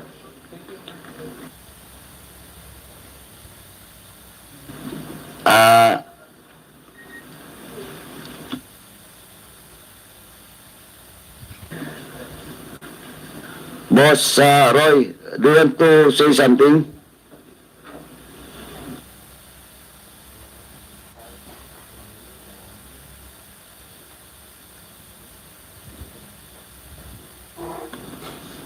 Sorry, Conroy, wala kang volume.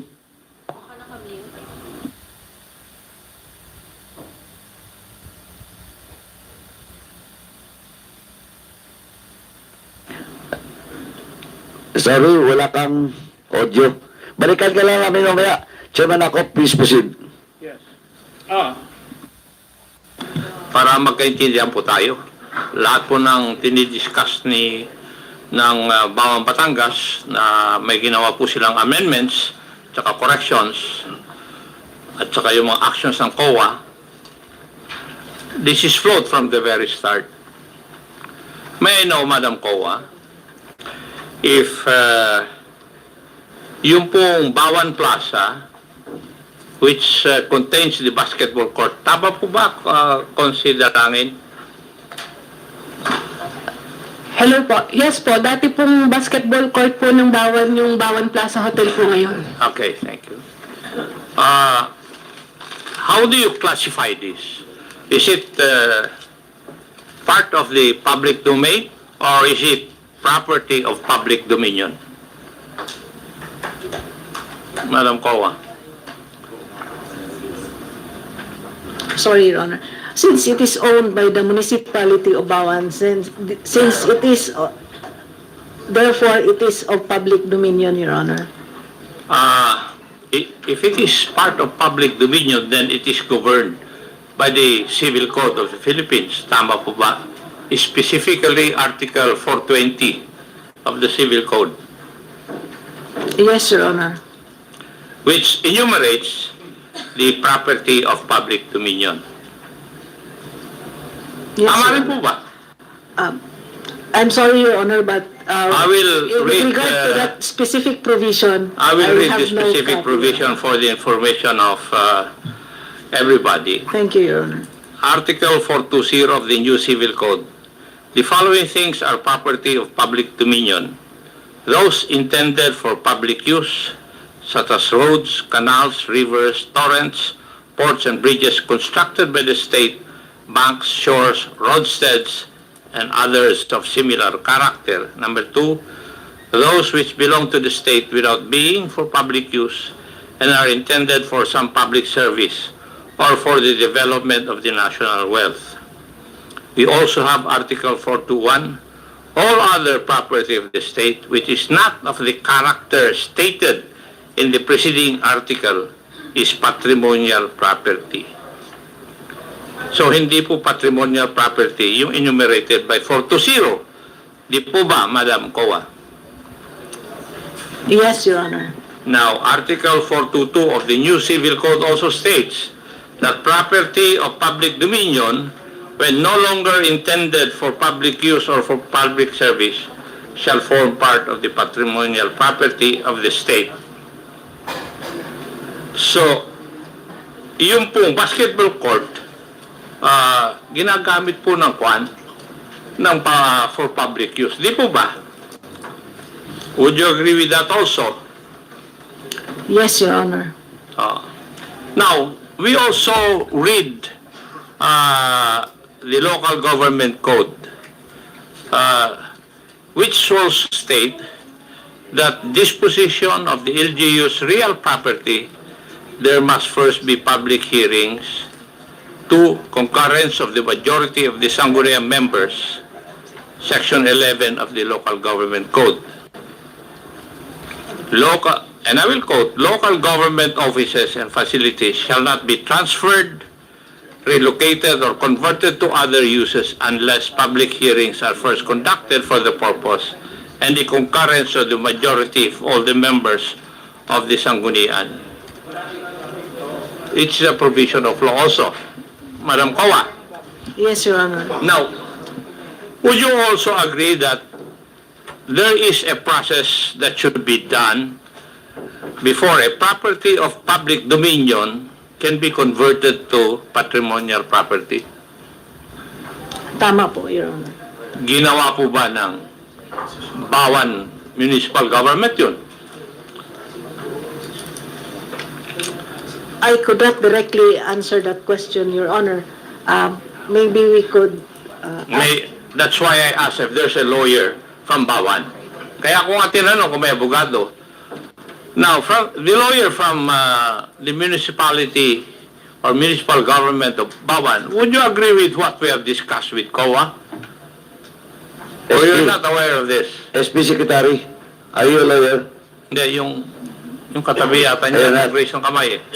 Sino nag-raise na kamay? Katabi niya. Wala pong lawyer sa amin. May nagtaas ng kamay kanina dyan sa inyo eh. Meron talaga nagtaas ng kamay eh. Kung meron lawyer na kasama, ang government officials. May tinawag lang yata po doon sa staff.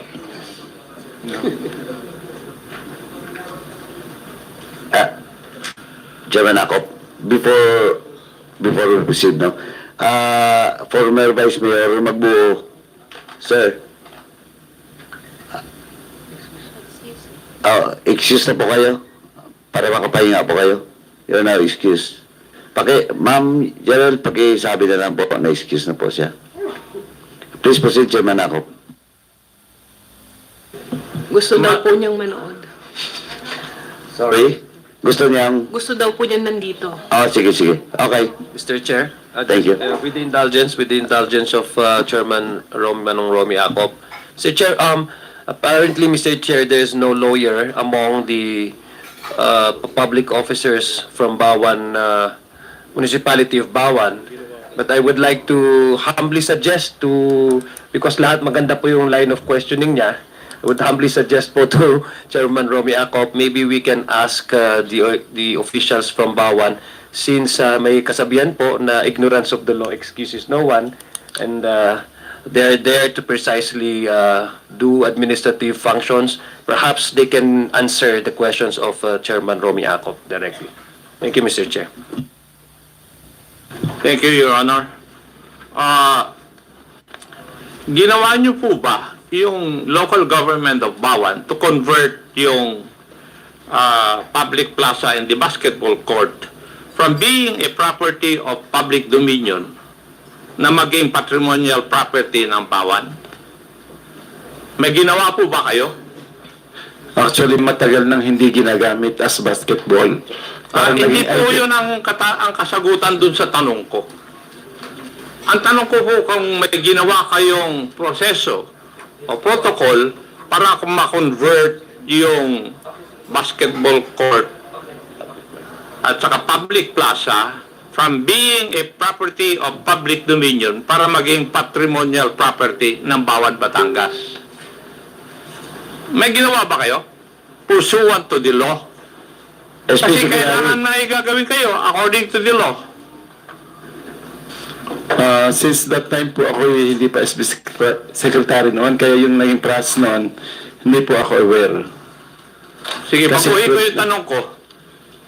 Sa being the Sangguniang Bayan Secretary, may alam ka ba na ginawa ng BAWAN Batangas na i-convert from public dominion to patrimonial property yung BAWAN Plaza at saka basketball court? Kasi according to my research, si Konsehal Dalangin lang ang nag-object. Dito sa aking research, iho.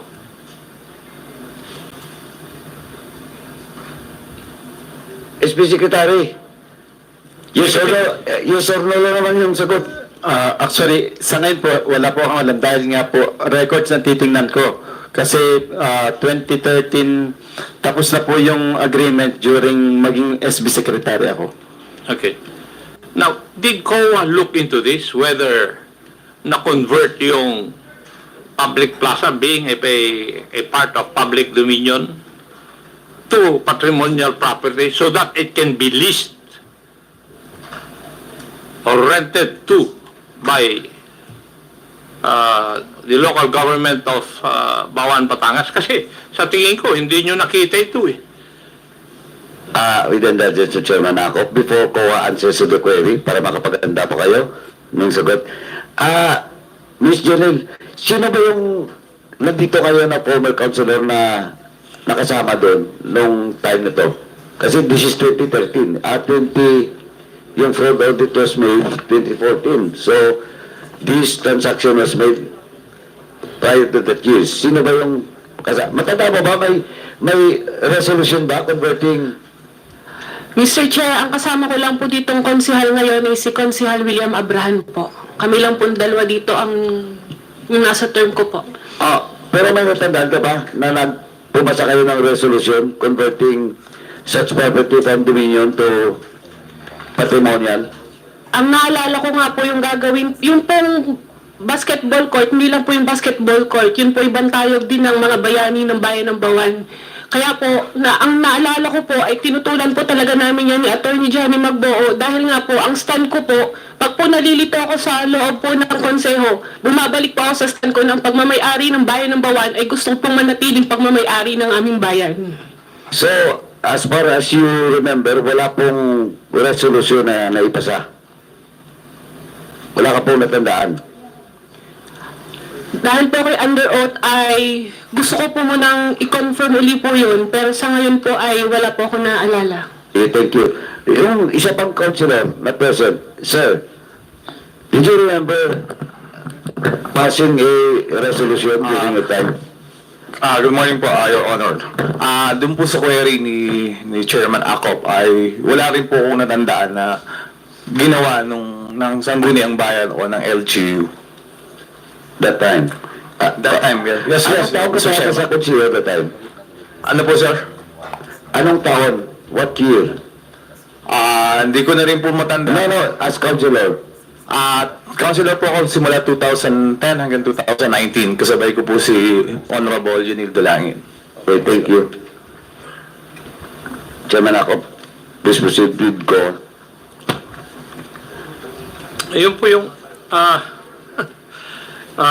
hindi po niyo natignan yung aspeto na ito, Madam Kawan. And it did not form part of your investigation kasi wala pa akong narinig sa inyong report tungkol dito.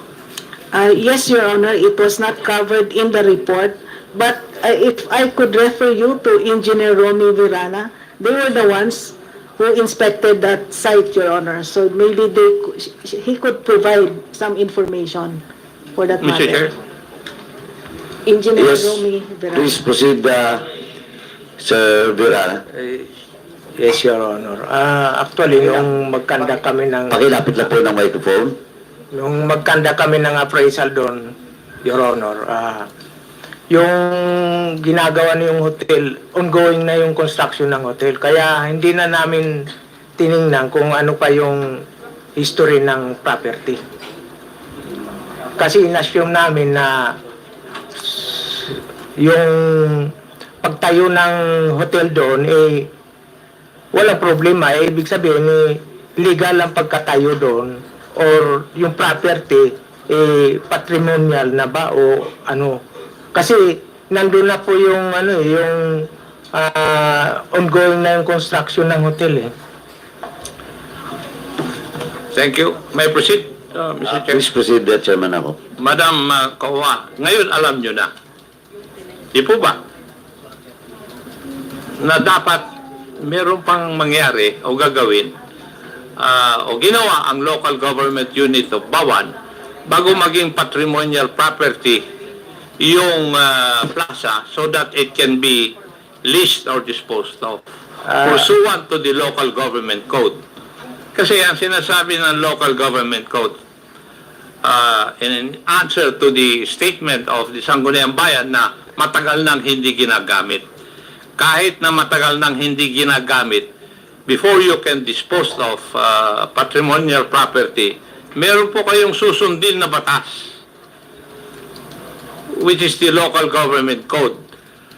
Local government offices and facilities shall not be transferred, relocated, or converted to other uses unless public hearings are first conducted for the purpose and the concurrence of the majority of all the members of Sangguniang concerned is obtained. So yun ang requirement. And inulit po ito sa isang desisyon ng Korte Suprema.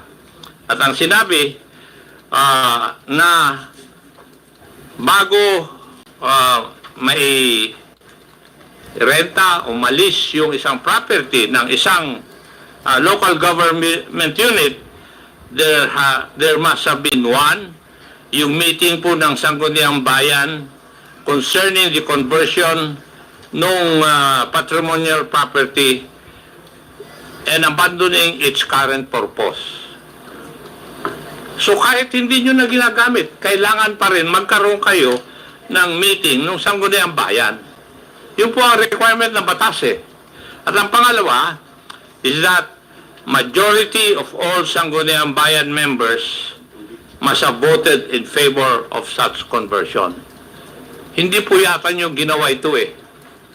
Kaya sinasabi ko, nung hindi nyo po ginawa ito, hindi naging patrimonial property yung Philippine Plaza, and therefore, hindi po pwedeng i-lease.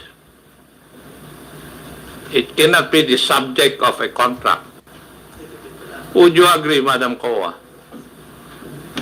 Yes, Your Honor. Yes. Kasi ito yung aspeto na hindi nyo nakita sa investigasyon.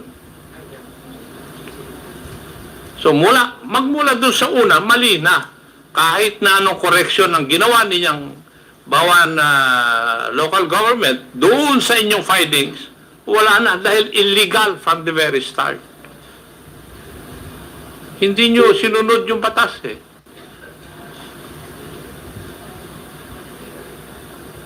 Di po ba? Tama po yun. Yes. Kasi kung basahin nyo po yung civil code at saka yung local government code, wala pong nasunod doon. And therefore, these laws were violated by the local government unit of BAWAN Batangas. Marami pong salamat, Mr. Chair. Thank you, Kasi Chairman ako. doon lang po natin makita na mali na talaga yung ginawa ng government of BAWAN Batangas. Thank you, Chairman. Anyway, SP, Secretary, may mga nangyari bang demolition doon sa public plaza? Actually, yun pong basketball court ay inilipat sa ibang location. Hindi. Tanong kita, siyempre, kung nilipat, may demolition nangyari. Tama? Yes po. Mayroon. Yes. Now, a while ago, ma'am, doon sa findings ba nakuha, na-establish ba kung anong mga na-demolish doon?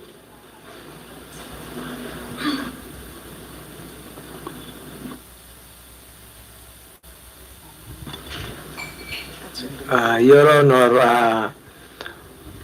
hindi namin po alam kung may demolition doon kasi nung magkaroon kami ng inspection, may ongoing construction na po yung hotel. Ongoing nga. Opo. Okay.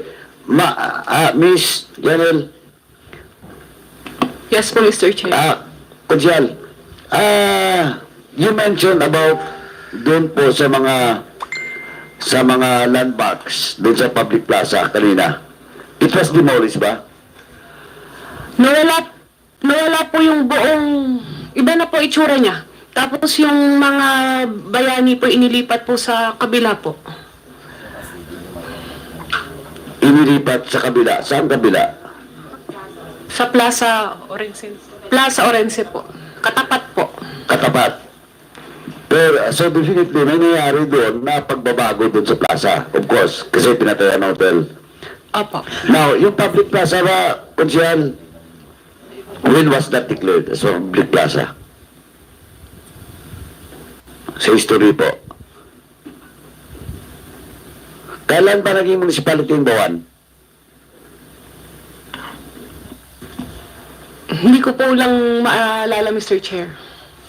I-google mo nga. Comsec, google mo nga. Anyway, kasi ganito po, SB, Secretary. Alam mo kasi, ang titingnan ko yan, dyan, baka may problema pa kayo dun sa National Historical Commission Charter. May mga specific provision kayo doon.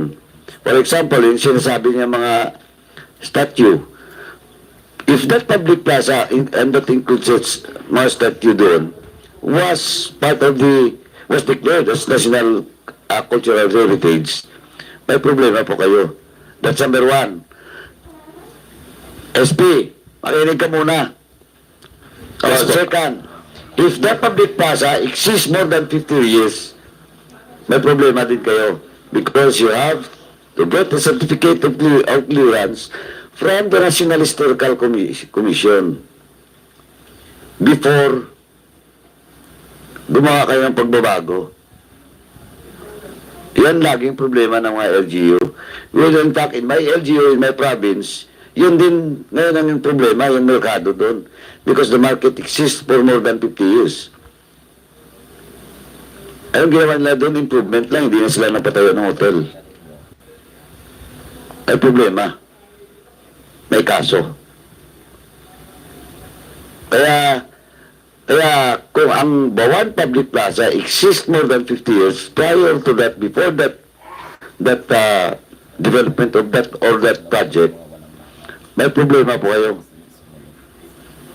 May problema yung mayor, may problema vice mayor, may problema. No, vice mayor, ministerial lang eh. Unless bumoto siya kung he divide the house or the council. Pero may problema pati yung consejo, except for those who voted against or opposed. Or leave the session hall during the deliberation. Yun po. Maliban doon sinasabi ni Chairman Akop kanina, yung violation dun sa dalawa, local government code, eto, may problema pa kayo if proven na indeed more than 50 years in existence sa public plaza, at the same time, wala kayong clearance from the National Historical Commission. Kaya mas maganda sana nandito si Mayor at saka si Vice para masagot nila. Before we proceed, let me acknowledge the presence of Congressman Kit Flores, Vice Chairperson of the Committee on Suffrage and Electoral Reform, representing 2nd District of Bukidnon. Boss, thank you for coming, boss. Yes, Chairman Akot. Pwede po bang matanong si Consid Dalangin? Dito po sa report sa akin, kayo po lang ang nag-reject o umayaw dun sa idea o proposal na baguhin yung use ng public plaza ng BAWAN Batangas. Totoo po ba ito? Yes po, Mr. Honor. Meno, pwede ko po bang malaman ano po yung dahilan ninyo? Bakit kayo umaayaw dun sa proposal? Mr. Chair, being honest po, that time po kasi ay wala din po kaming munisipyo noon. I mean, giba din po So, yung thought po na mawawala din po ang plaza, kaya po, hindi po talaga po ako nun.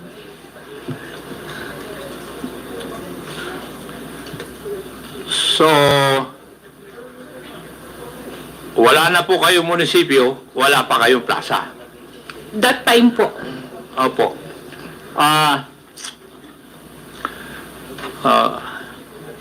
Sangguniang Bayan Secretary, Yes. ano po ang dahilan? Bakit giniba ninyo yung munisipyo po ninyo? Actually po yun ay nagpagawa po ng bagong munisipyong mas malaki.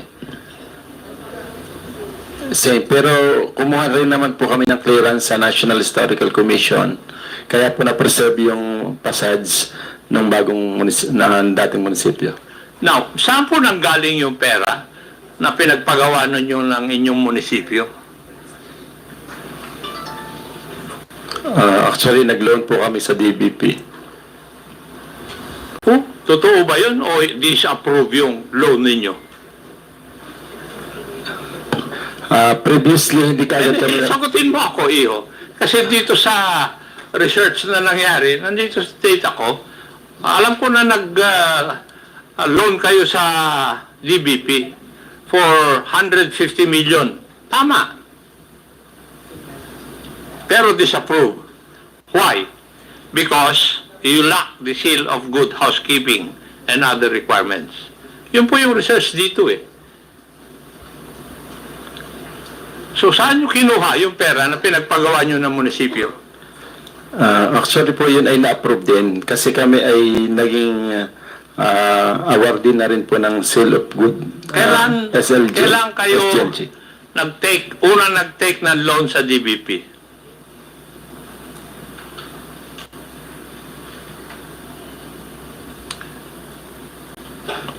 Hindi ko po matandaan yung date. Kailan na-approve yung loan ninyo na sinasabi mo kung totoo man yun? Remember that you are under oath. Pag mapatunayan ko na hindi ka nagsasabi, kukulong kita. Narito pa aming municipal accountant, mas alam po niya yung record regarding our financial statement. Ay, Financial record. kayo po ang tinatanong ko eh. Alam ko po yun ay na-approve. Yung exact date lamang po ang hindi ko maalala. Yung accountant, Your Honor, wait, pwede ka pong, chinecheck ko lang po yung record ko pa. Kung ano. COA, did you look into this also? No. No, Your Honor. We just focused on the issues forwarded to the fraud audit team, Your Honor.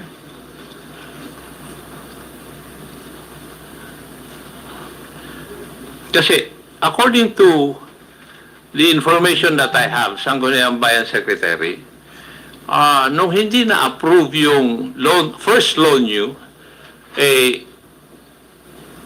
doon kayo pumunta sa COMNET. No po, Your Honor. No. No. Yes po, kasi previously nga po hindi na-approve pero after ng ma-comply namin yung requirements ay na-approve din po yun later. Later dates nga lang po kaya medyo nagtagal na hindi napatigil ang paggagawa. Okay. Thank you. Can you, SB, can you provide this committee yung agreement between COMNET and the local government unit of Batangas, BAWAN Batangas regarding yung use ng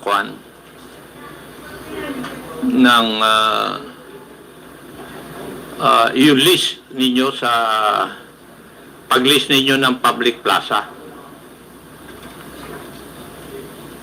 Okay po, ito-provide po namin. Yes. I do not know if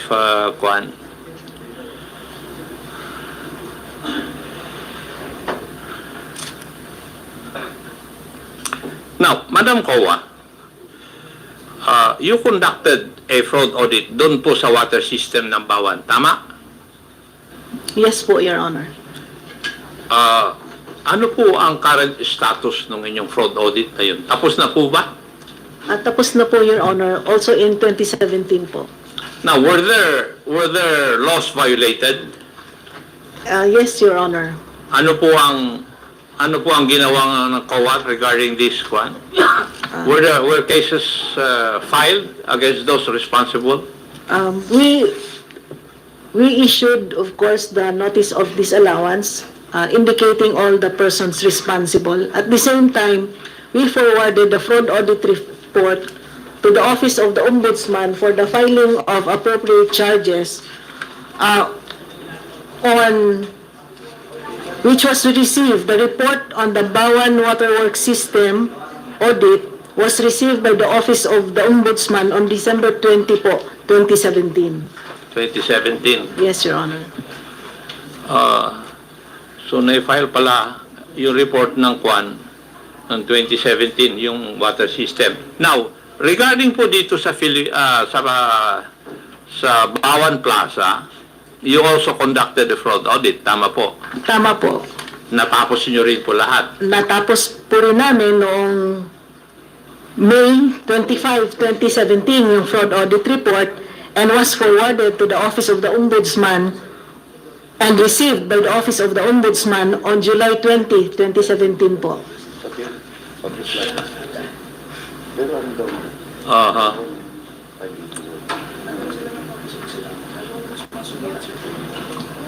Mr. Chair, since cases were filed insofar as the issue of the BAWAN water station and the BAWAN Plaza were already filed with the Ombudsman, may I move that we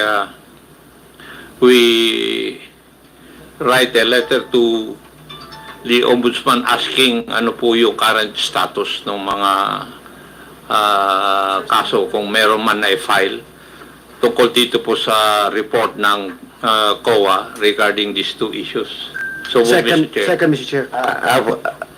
Before the chair rules on that motion, just for the information of the members and the resource persons, and that includes the COA, we have already sent a communication to Ombudsman.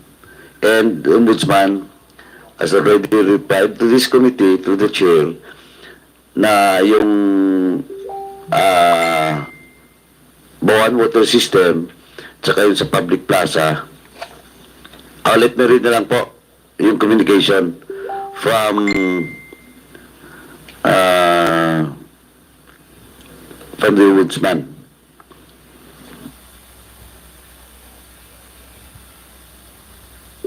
At through email ang pala ito, no? Anyway, basahin ko lang po. No? But of course, this is not official. This is through email. And wala kang signatory. Wala ring signatory. But let me read na lang po. And siguro, Chairman, ako will just amend the motion that was made and duly seconded by Rep. Flores. Good day. This is dated, ano bang date nito? Wala. February 5. No? Yung reply ng COA. Good day. This refers to the letter of the Honorable Chairperson, the Committee on Public Accounts, requesting information update on the fraud audit reports forwarded by the Commission on Audit to the Office of the Ombudsman. Said reports involved the lease of public land by the Municipality of BAWAN, Batangas, to a private entity. Please be informed that based on our records, the complaint was subjected to a fact-finding investigation and subsequently closed and terminated on February 19, 2021. At present, our records do not show any case filed or pending against Mayor Ryan Dolor and Vice Mayor Ronald Crosat. Kindly bear with us when we include the case folders to be able to prepare for a more formal reply to the Honorable Chairperson's query. So, kailangan lang dito follow up, no? Sa COA. Okay? As a Ombudsman. Now, and the letter of COA was only address to the issue with regards to lease of public land by the municipality of BAWAN, Batangas to Comnet. Yung Batangas water system wala po dito sa letter. So siguro Chairman Akop will just follow up the Ombudsman once again. COMSEC is directed to follow up, no, and an official reply coming from Office of the Ombudsman through Chairman Martires. Pati na po yung sa BWS, pag-follow up na lang po. Pero initially, though this is not official, ang sinasabi dito, yung lease contract doon sa public plaza was already closed and terminated February 19, 2011 at 2021. But of course, we have to follow up this, no? Para makuha natin yung lahat ng records. Just Mr. Chair. Thank you, Mr. Chair. COA, you said that you submitted the fraud audit report findings of COA to the Ombudsman as far as the leasing of these public lands is concerned. Tama po ba? Yes po. Now, can you go over briefly po, ano yung major points na nakita ng COA sa fraud audit nila na mali dito sa pag-lease ng properties na to? You mean the major findings, Your Major Honor? findings lang. There were 5 major findings, Yes, Your can we Honor. go over it one by one po, please? Okay, yes po. Ito sa lease ito wag yung sa water because the last time I was present, yung water pinag-usapan Okay, sa natin. list po? Yes. Okay, sa list. Okay, finding number 1 on the contract of lease entered into by the municipality of BAWAN and Comnet Management Corporation. Finding number 1, the minimum bid price of 300 per square meter per year set by the Bids and Awards Committee in the IPTB for the lease of 1,734 square meter municipal lot was without factual and legal basis. Guys, abangan ninyo ang ating soundtrack, guys. Abangan nyo ang soundtrack natin. Malapit na. Made by the Comnet. Finding number 2. Oh, wait, let me stop you there. Okay. So 300 pesos per square meter po ang ginawang basis for the lease. 300 per Pesos square per meter square meter. per year po. Per year. Yes, Your Okay. Honor. Now, sa based on your findings po, what should have been the fair value for the rental of a square meter for the property po? Based on the valuation of our engineers who are members of that special audit team, the lease rate should have been 2,016 per square meter per year. So, a variance of about 1,700 pesos per square meter po per year. Yes po. So, ganun kamura yung lease. Tama po yun. Tama. Okay. Go ahead po. Finding number 2. Finding number 2, the mayor and the Sangguniang Bayan preempted the procurement process being carried out by the BAC. Since the mayor had prematurely entered into a memorandum of agreement with Comnet on March 25, 2013, which was ratified by the Sangguniang Bayan on April 12, 2013. Although the BAC had not yet concluded the post-qualification evaluation. The BAC resolution declaring Comnet as the highest calculated responsive bid was issued only on August 2, 2013. Okay. So, ang finding number 2 is pumasok na sa MOA ang mayor at ang local government unit ng BAWAN even without the post-qualification. Yes po. Findings of the Bids and Awards Committee. Tama po. And that is wrong. Bakit po? Under the rules po ng RA 9184, there has to be processes that have to be conducted before the mayor could enter into any agreement. RA 9184 is the Procurement Act. Tama po ba? Tama po. Tama. And the Procurement Act also provides for penal provisions for violations of the said Act. Tama po. Correct? Yes Diba? po. And clearly, this is in violation of that Procurement Act kasi nga, hindi pa na-award hindi pa nag-post-qualify sa Bids and Awards Committee, pumasok na ng Memorandum of Agreement ang Mayor and in fact, ratified by the members of the Sangguniang Tama. Bayan. Tama? Yes. That's finding number 2. Number 3 po. Finding number 3, the reduction of rental rate authorized by the Sangguniang Bayan under Ordinance number 12-12-044 is conditioned on a net investment of more than 50 million. Second, should be consistent with the prevailing rates in the locality. The rates have been publicized through the required bidding process. However, the BAC failed to publish a new IPTB containing the said conditions as pre-qualification requirements before a proponent could avail the reduced rental rate. Okay, now, yung 50 million na investment, bakit mo sinabing hindi nasunod yun? That's the finding under the SB Ordinance number 12-12-004. But during the conduct of audit, it was found out that the MOA or the contract of lease, they required the proponent to have an investment of 60 million. Parang pong tinaasan nila po yung investment na requirement. So 60 million na po yun. However, during the audit, it came out that the investment made by Comnet, or I don't know if it's the Adventureland now, was less than 60 million po. How much was it sa finding ninyo? It's 56 million something po. Okay, so, yung Sangguniang mismo ang nag-set ng mas mataas na investment amount, di ba? Tama po. Yet, ang actual investment was also less than that. Yes, Your Honor. Yet it was still... Based on records, Your Based on Honor, records. this was not validated. Okay.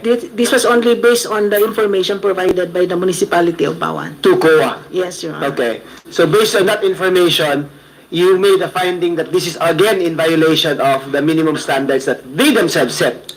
Sila ang nag-set, yet hindi na-meet ng investor, yet pumayag pa rin sila. Tama po. Tama po? Okay, Yes, so number 4 po.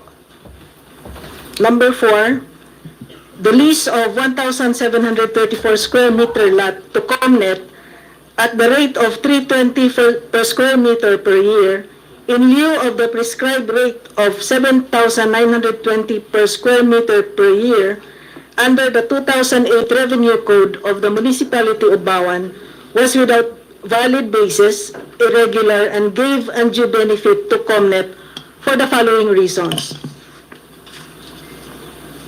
Number 1, SB Ordinance number 12-12-0044 did not provide for the specific rental rates and or criteria guidelines that are consistent with the prevailing rental rates in the locality for a just and fair implementation.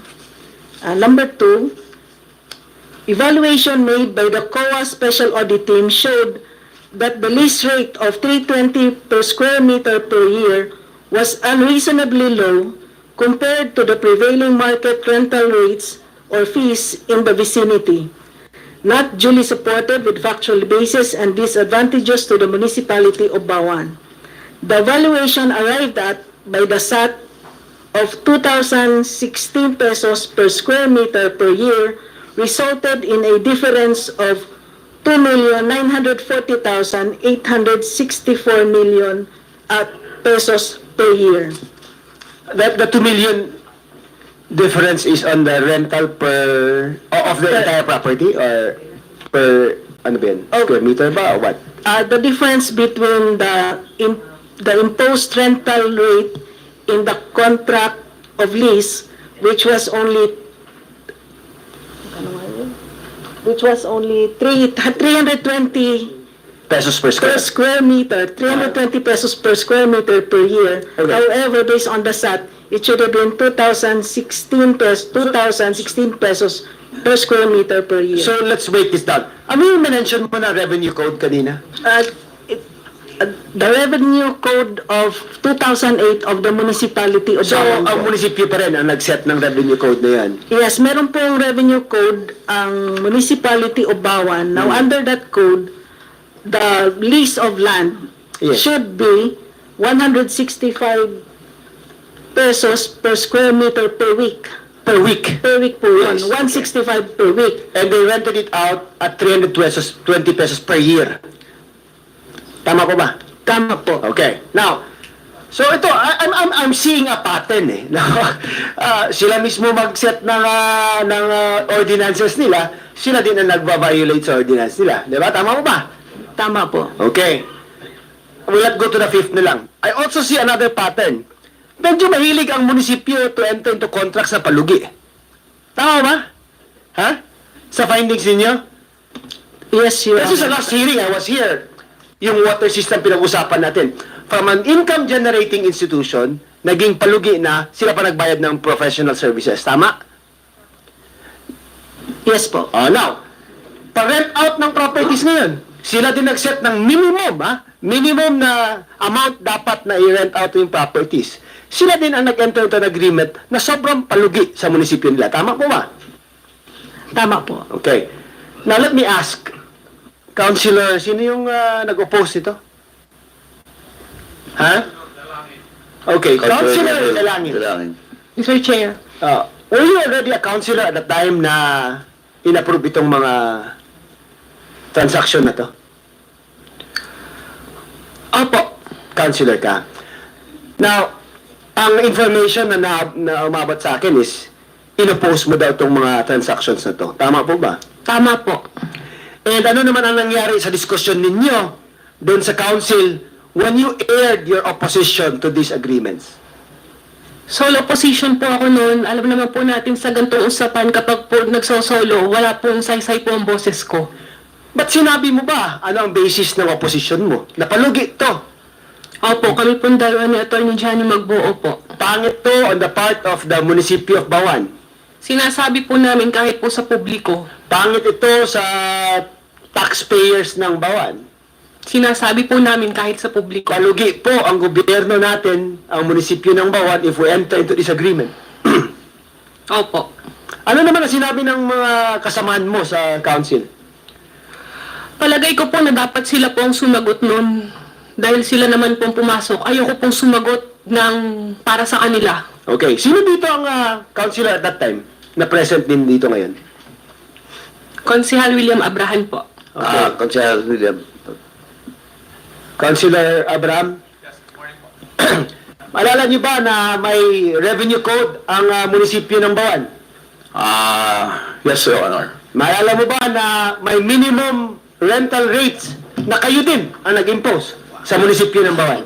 Hindi ko po matandaan yung revenue code na dumating po ako ng 2010 sa konseho at alam ko po ay may existing na revenue code. Yes, okay. Now, ayon po sa COA na kayo po ay may revenue code that has already set the minimum rental rates and it was set at 107 pesos per week per square meter po. Tama ba? 165 165 pesos per week ang dapat na minimum po na rental per square meter sa BAWAN. Alam niyo po ba yan? Hindi ko po alam, sir. Hindi mo alam. Was it ever brought to your attention na may revenue code tayo? Dapat i-follow natin tong revenue code kasi tayo din ang gumawa ng revenue code na to. Yes, Your Honor. Susundin po ko na nasa revenue code. Sir, pagpatuloy ko po. Sure, go ahead. Ang kinonsider na po ng mga kasulukuyang konsihal na nag-yes doon sa renta ay ang pagkakaiba ng existing rate within the vicinity ay si proponent ang nagpagawa ng napakalaking halagang building. Kumpara po doon sa mga existing building na ang nagpagawa ay yung may-ari ng lupa o yung may-ari ng building. Okay, ang sinasabi niyo po, because the proponent made a substantial investment, dapat may special rate sila sa rental. Tama po ba? Yes, Your Honor. And that is, for you, 320 pesos per square meter per year. Per year. Sobrang laki ng difference sa 165 pesos per week. Now, 165 pesos per week per square meter, multiplied by what? 52 weeks? 7,900 per year dapat per square meter. As against 320 pesos per square meter po. Per year na inalaw ninyo. Yes, Your Honor. And the consideration is because they made substantial investment. Tama po ba? Yes po, yun ang consideration. Now, ang consideration na yan, is that considered or is that found in your revenue code that you are allowed to give special rates if certain conditions are met? Tama? Yes, Your Honor. It's found in the revenue code. Tama yan, Your Honor. Nasa revenue code niyan na pwede kayong magbigay ng special rate kung may substantial investment naman na Yes, gagawin. Your Honor. Ha? As mentioned earlier from the COA. Okay. Now, and in that condition, ang sinabi doon, dapat 60 million ang investment na gagawin. Minimum. Yes, Your Honor.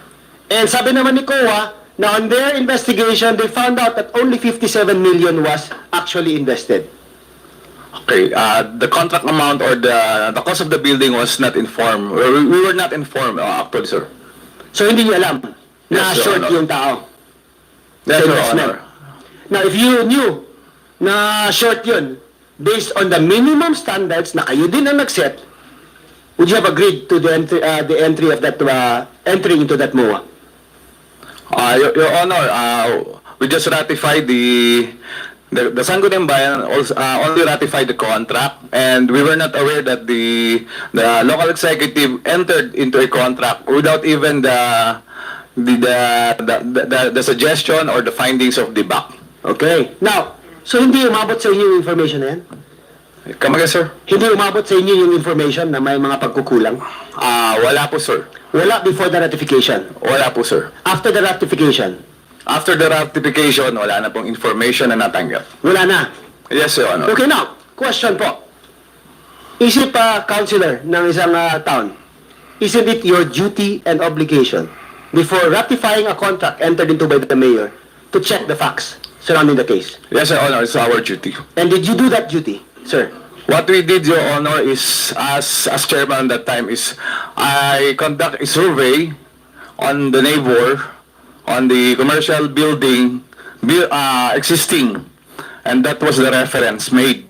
And also, we consider the fact that the proponent will invest a large amount of money that is not mentioned by the findings of the COA. So, hindi na-mention ng COA?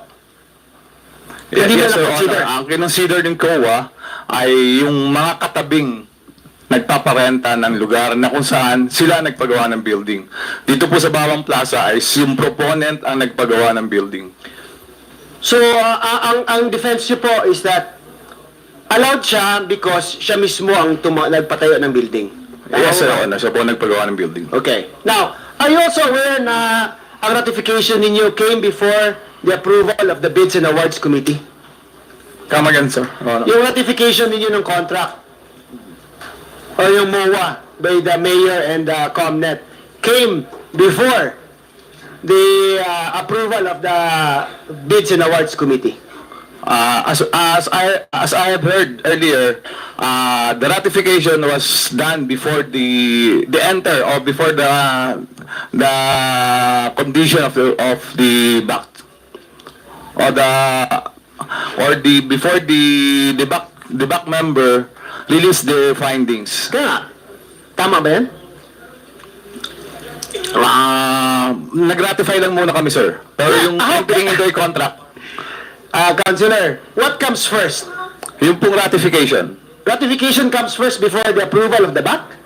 Yes, Your Honor. That's the procedure? That's the condition in our says in our made by the Sangguniang Bayan members. Would that be a correct interpretation na una daw ang ratification before mag-approve si BAC?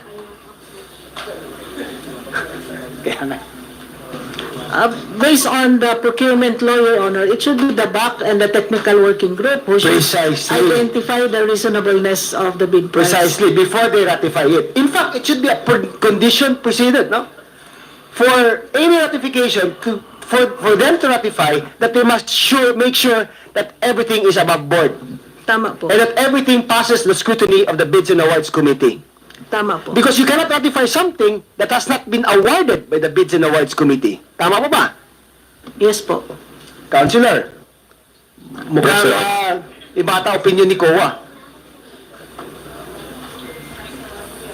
Yes, sir. Mas magkaiba po yung opinion ng COA at saka ni Sangguniang Bayan. Okay. Now, what about Sandali po. Chair, with the indulgence of Chairman, Vice Chair Flores. Konsyal, Yes, Your Honor. ay sinabi mo kaibang opinion ng COA at saka ng Sanggunian? Ng Sangguniang Bayan, sir. Pero isa lang yung batas. Ano po, sir? Pero isa lang yung batas na pagbasihan natin, Republic Act 9184. Yes, sir. Sino mali sa interpretation ng batas? Yes, sir. Maaari pong sa procurement law ay mayroong nakalimutang o mayroong nakaligtaan. Diretso lang po, sino mali? COA o kayo? Doon sa interpretation at sa implementation ng batas. Sa akin pong pagkakaintindi, since na kami po ay nag-yes, ang aming pong intensyon at ang No, pagkakaintindi... we are not talking about the intention. We are talking about the law. Specific law and provision of law. Did you violate or the COA misinterpreted? Tama po yung interpretasyon ng COA. Di mali kayo. Do you violate laws? Just yun nga, sir, maaaring may nakaligtaan ng Sangguniang Bayan sa Procurement Act. Tama. Di mali kayo. Yes, SP Secretary, you want to speak? Yes po. Yes. Actually, baka nalito lang si Councilor. Ang ratification po is after the signing of the agreement with the mayor. Niraratify lamang po after all the processes. Yan, iko-correct ko rin din po doon sa yung sinabi ko, hindi po 60 million, kundi 50 million ang requirement ni Sangguniang Bayan doon sa sa proponent. So 57 ang itinayo nila, so pasok sila doon sa 50 million. Andali po. Yung amendment nyo doon sa tax code na 50 million, tama. Diba? But kayo mismo nag-set dapat. But I think it is not written in the contract supposedly that yung ceiling is 60 million. 50 million po. And then, sa tax code. Pero yung kontrata nyo, with Comnet, 50 million po yung requirements. sa contract, Yes po. the same as your amendment sa tax code. Yung amendment po sa tax code ay with respect to rental. Lease. The reduction of rental rate authorized by SB under Ordinance Number 12-12-00 is conditioned on a net investment of more than 50 million. Yes po. Tama. Yes po. So yung 50 million stipulated under your tax code. Hindi po yun na naka-include sa tax code. Saan yung 50 million na to? Doon lang po sa ordinance. Sa na ordinance lang? Yes po. Hindi po included sa Sa tax code. contract, ano ba ang pinag-usapan sa contract? Ang laman ng contract, how much? Dapat ay hindi bababa sa 50 million. And the contract, as mentioned by COA, is 57 million, which is way above the required 50 million. COA, tama po ba na ang kontrata is only 50 million?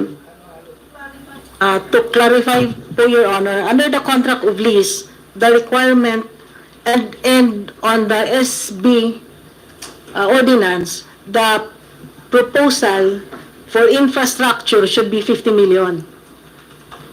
Yun yung... For infrastructure. For infrastructure. Now, that 57 million na report nila, ano yan? Yung 50 million po, nasa ordinance po yun. Yung 57 million na in-audit nyo, ano yun? Construction lang yan? Hindi po, Your Honor. Ganito po yun.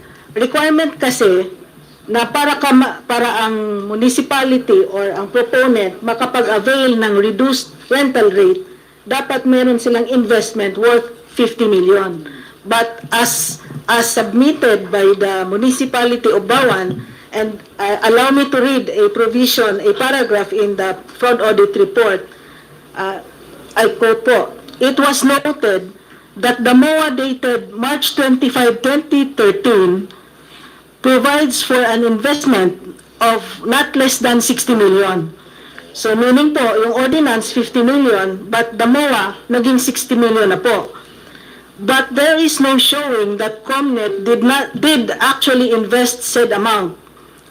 The structural specifications under Annex P po ng fraud audit report, together with the building permit issued by the municipality of BAWAN on September 16, 2014, Annex P1 po yan sa report, for the two-story commercial complex with one-story basement showed that the project's total cost is 56,208,705.04. So hindi po siya umabot sa agreement na 60 million. O, yun yung pagkaintindi ko, SB, kanina pa yan sinasabi ng COA. SB set, yun yung pagkaintindi ko. Yung 50 million, ordinance yun. Pero may, under the MOA, dapat not less than 60 million. Okay po. Yung investment. Sige po. Okay, that's why, may adverse COA findings ang COA with regards to that provision. Yes po. Okay. Sige, Vice Chair. Thank you. Anyway, sandali, before Vice Chair Kit Flores proceed, we are now 12:10.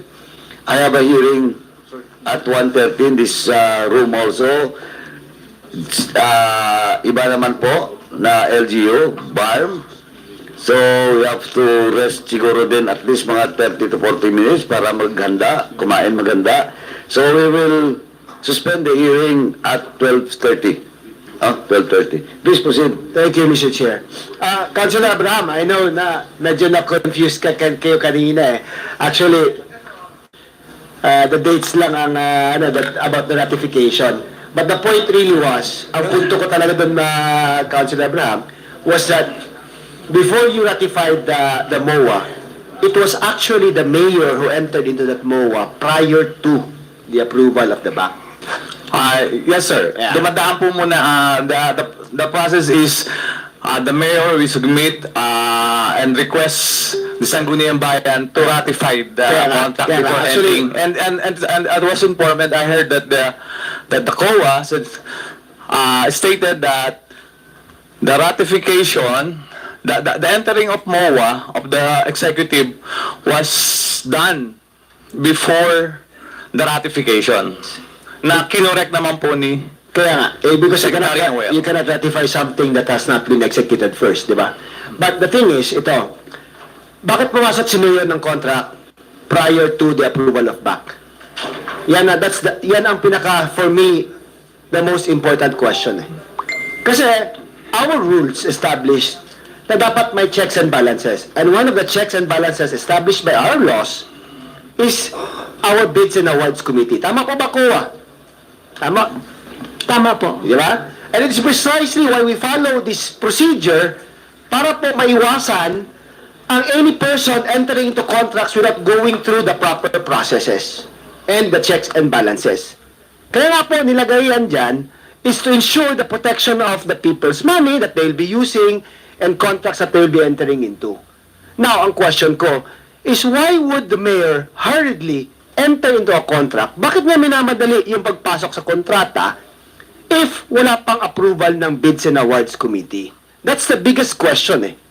No?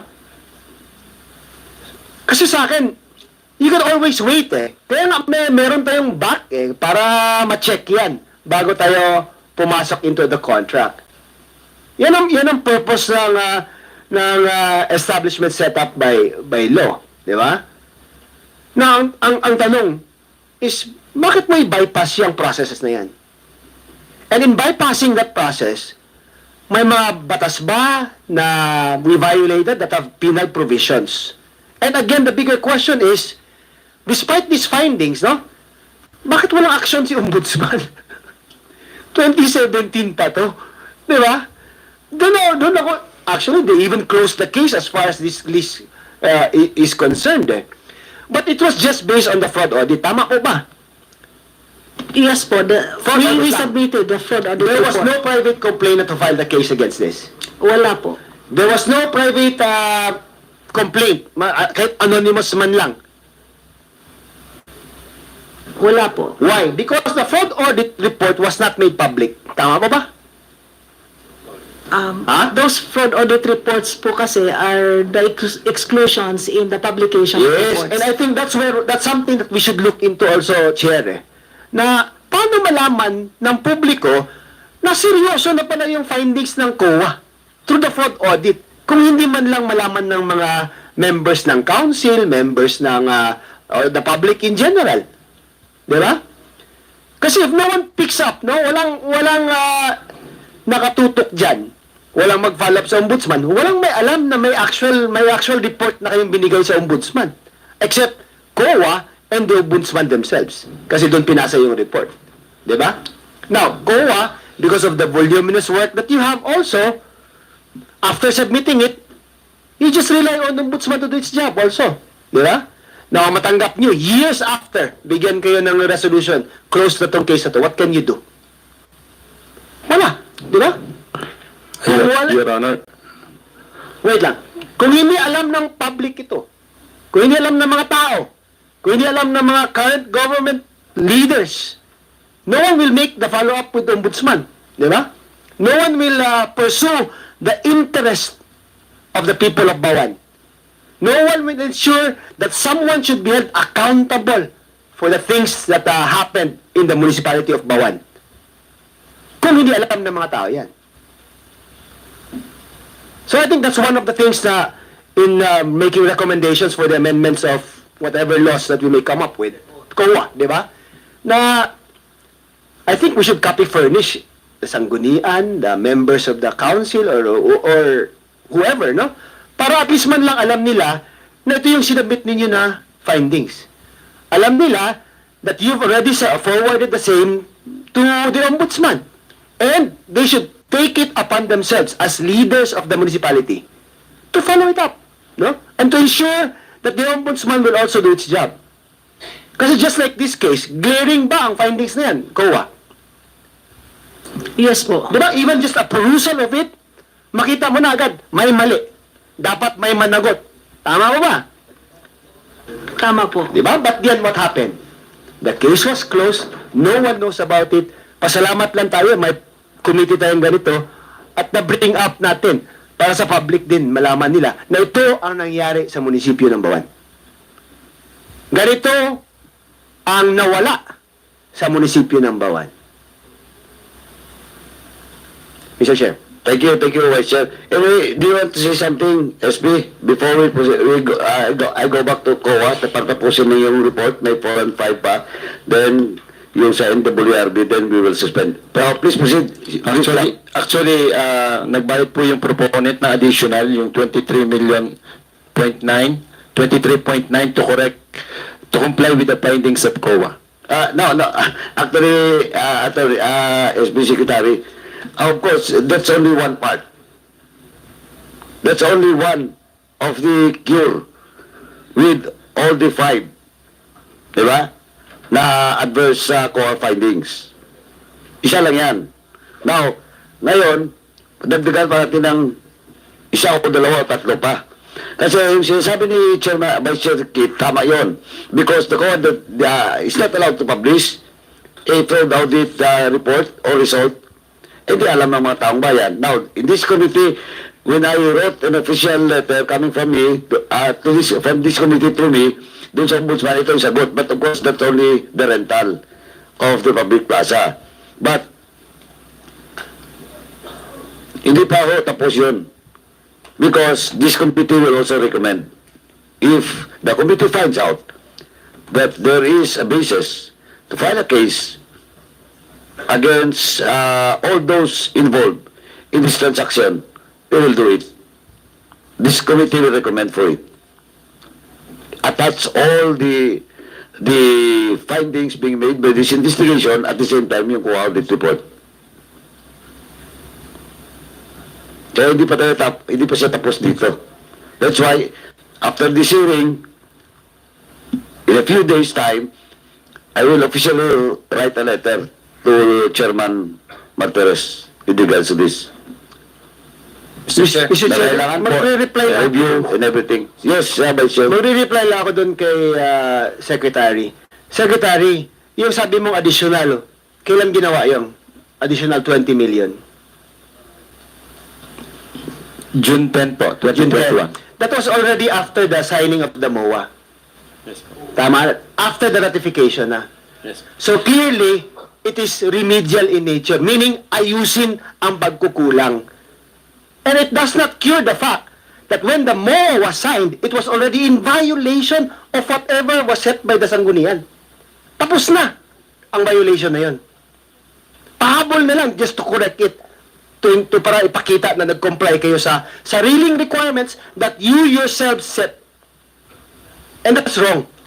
It cannot correct the fact na pumasok kayo in a contract in violation of your own ordinances. At ni-attempt nyo pang i-cure pero after the fact na. Thank you, Mr. Chair. Sir Chair, Yes.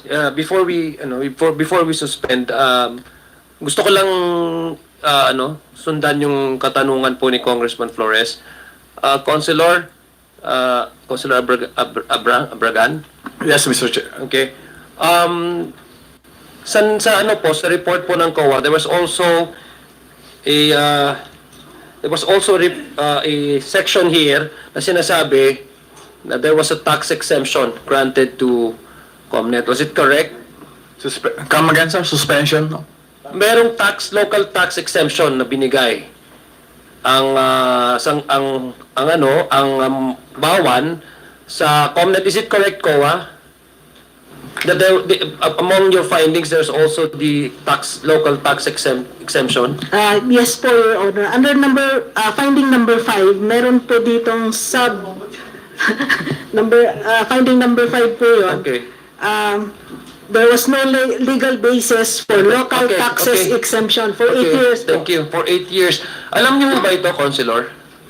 Yung pong sinasabi, hindi ko po natatandaan. Okay.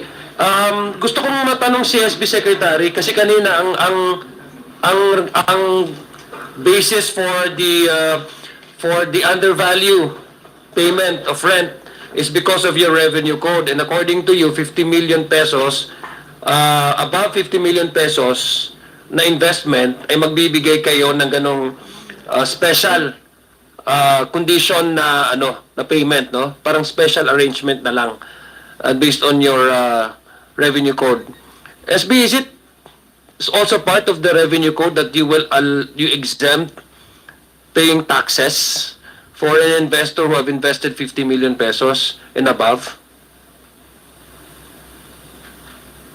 I think nasa power po ng Sangguniang Bayan. Okay. Tama po, kasi sa local government code, sinasabi po na merong power. Now, my question is, Councilor, can you recall kung meron bang ordinances na pinasa ng Sangguniang Panlalawigan para i-exempt ng local taxes ng Comnet? During my time, Your Honor, wala po ko natatandaan na pwedeng magbigay ang Sangguniang Bayan ng special taxes. What about kay Konsihal, Wala din po ako naalala po. Wala kayong naalala. Kasi kailangan po, under the local government code, mayroon pong authority talaga mag-grant.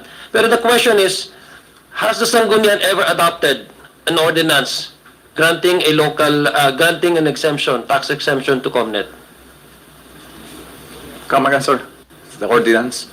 Oh, merong ordinance. Sabi mo, wala. Hindi mo natatandaan. SB Secretary, meron ba? Sa pagkatanda ko po, meron po. Meron? Pagkakatanda? Yes po. Nasubmit nyo ba, Comsec?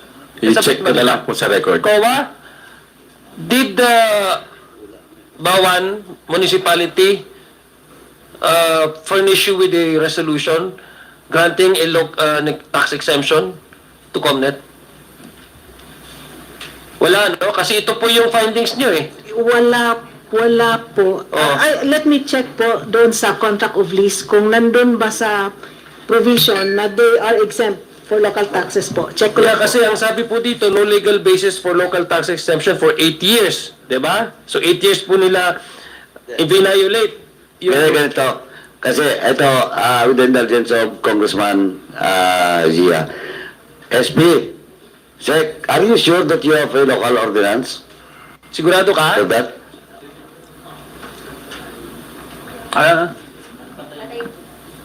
Check ko po sa record. Oh, kanina sabi mo Kasi mayroon. parang, Hindi, memorize, SP, right? ganito Yes po. This is a warning to you.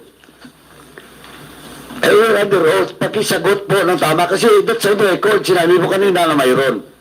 Ngayon sinasabi mo, ipacheck mo pa sa record. Ano ba talaga ang totoo? Mayroon wala? Hindi ko po matandaan po. Hindi mo matandaan yun. Ngayon, ito. Based on the COA findings, one of the one of the findings shows na wala ang legal basis. Okay? And that findings was submitted to you. No? Na walang legal basis, submitted to you by COA. Now, supposedly, kasi ang COA findings is not only management or mismanagement of public funds, yung audit. That includes also documents that gives you the legal authority to make such act. Now, doon sa pinadala nyo sa na-report sa after the fact na may fraud audit na, nagpadala ba kayo ng SB ordinance with regard to tax exemptions? Hindi mo rin matandaan. O, COA, please. Your Honor, let me read a provision in the contract of lease entered into between BAWAN and COMNET. This contract of lease is dated August 12, 2013 po.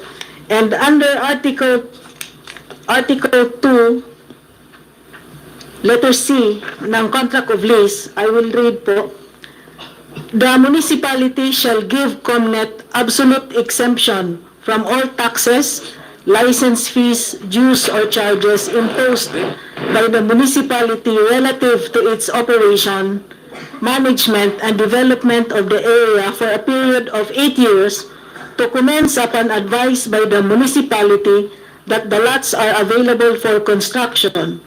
The municipality shall likewise shoulder any and all taxes relative to this agreement, which shall include withholding taxes, EVAT, documentary stamp tax, and all other taxes payable to the government. Now, that is the provision from the MOA. Contract of lease po. Contract of lease. Now, question, ma'am, but of course, sinabi na nga ng report niyo, findings niyo na walang legal basis because it has to be justified through an ordinance, tama? Yes po. Oh. Now, tanong ko nga, COA, kasi hindi na matandaan ni SP, ako sigurado matandaan mo, did you receive an explanation from the municipality of BAWAN in regards to this issue? Questionable legal basis to tax exempt? Based on the fraud audit report, since wala po silang justification, kaya po nagkaroon ng findings.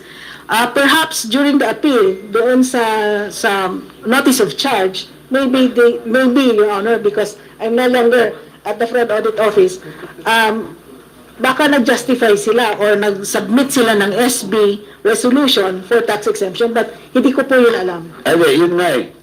Yun nga kasi hindi nyo rin matandaan. Kung mayroon na wala, COA, kindly check na lang po para sa next hearing, maklear po natin yung issue na yan. Kasi nakalagay dito is the result of the fraud audit. Pero yung cure na ginawa ng municipality BAWAN, yun yung gusto ko rin makita. Kasi papacheck din ni SP Secretary kung indeed mayroon ng sangunayang bayang ordinance with regard to tax exemptions. Mr. Chair, if I may add, Mr. Chair, it will not condone the violation.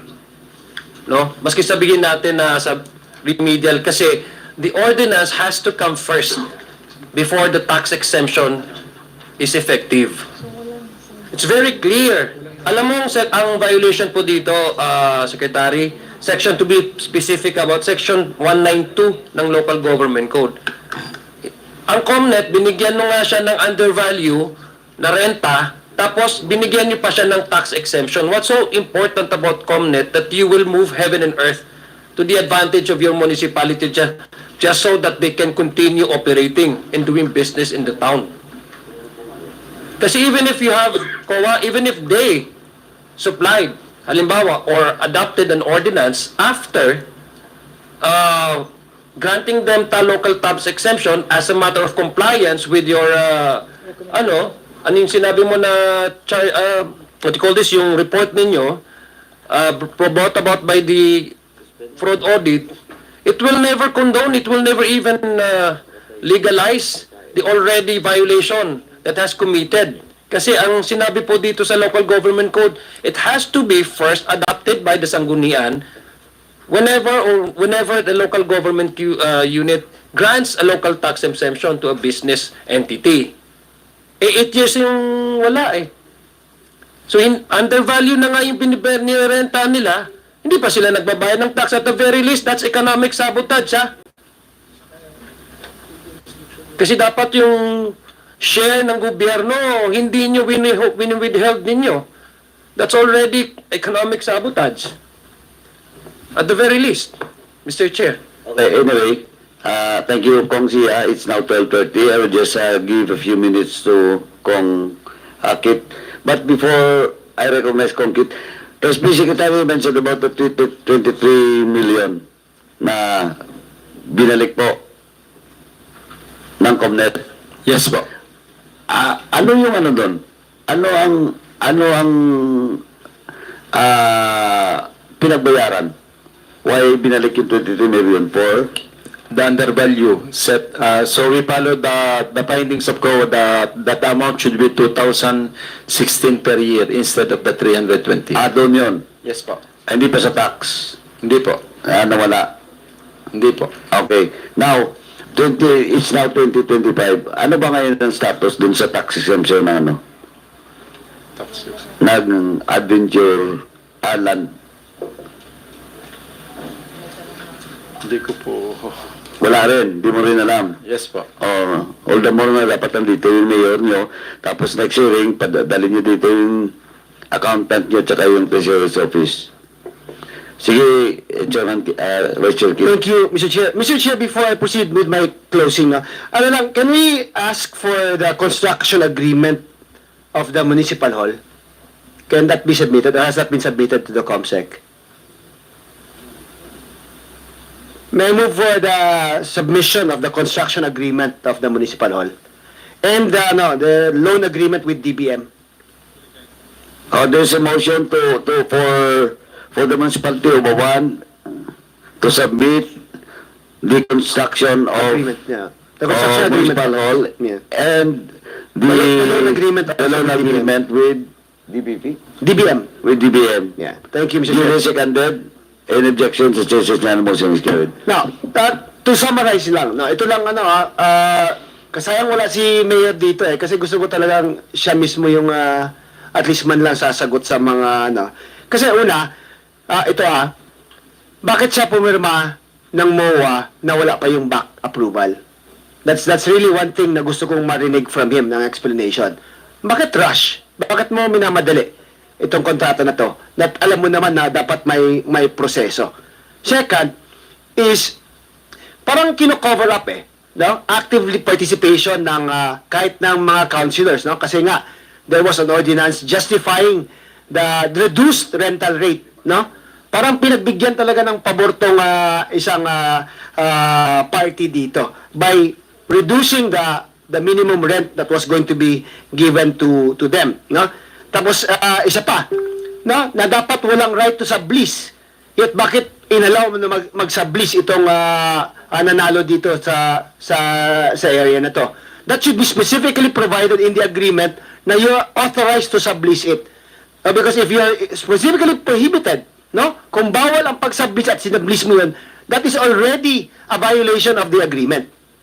And that should be a cause for the termination of that contract. Now, isa pa, yung inclusion ng plaza, this is a property that is of public dominion, that is beyond the commerce of men, sa pagkaalam ko. Diba? It cannot be the subject matter of a collateral or a loan agreement between any party. Kasi that's a property of public dominion. Kaya, baliktarin mo man. Bawal na bawal yan. Tingnan mo ba? Ako. Yan po yung na-take up kanina, Your Honor. Yung Article 420 of the Civil Code. Yes.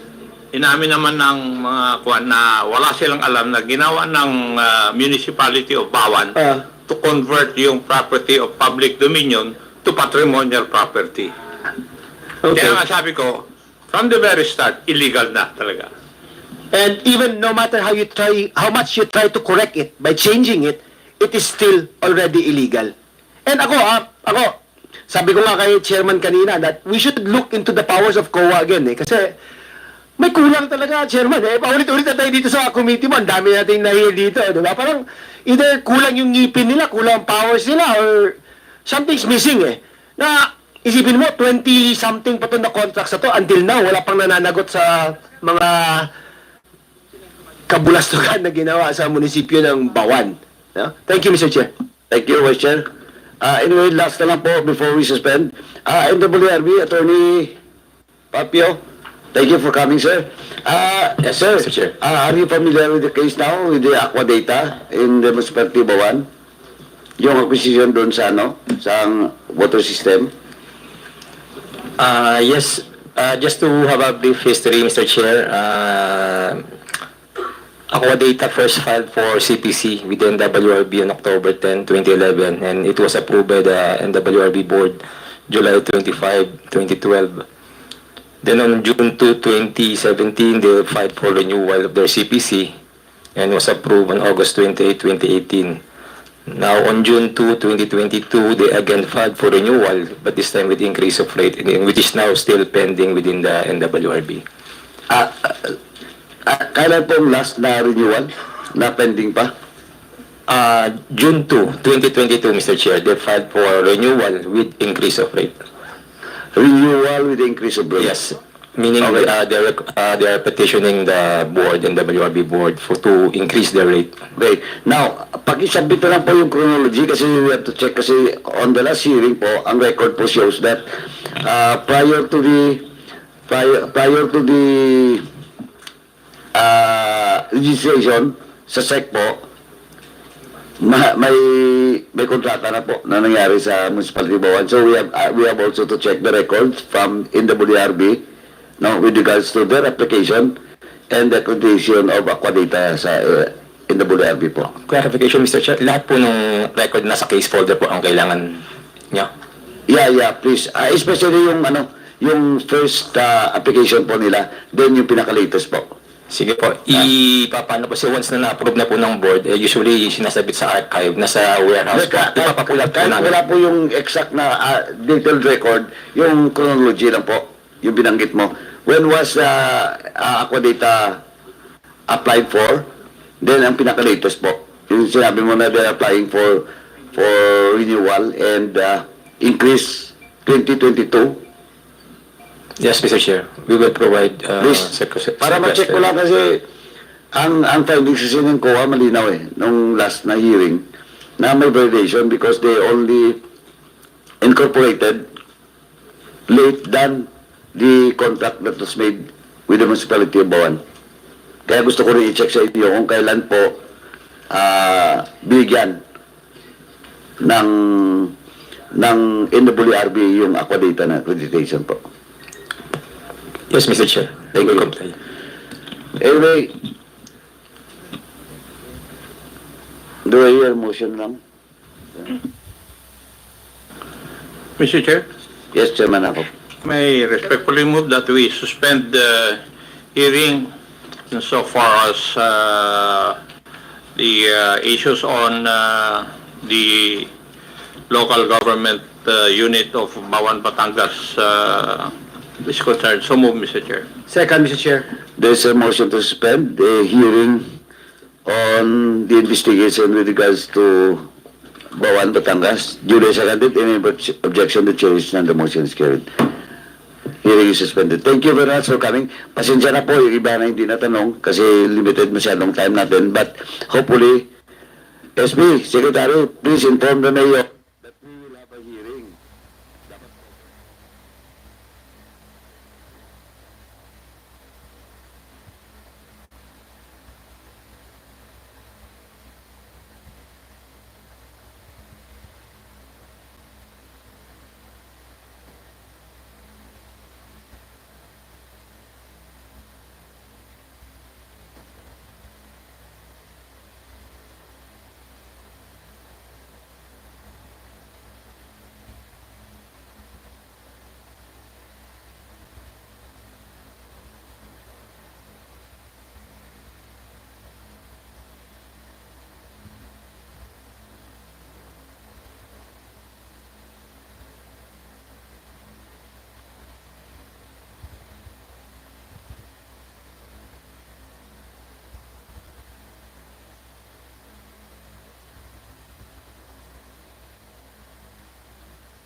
Hi, kamusta kayo?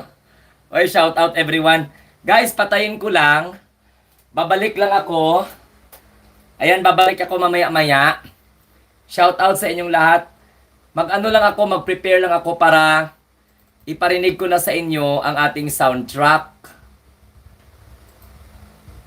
So, thank you very much. Okay, bye-bye. Wait lang.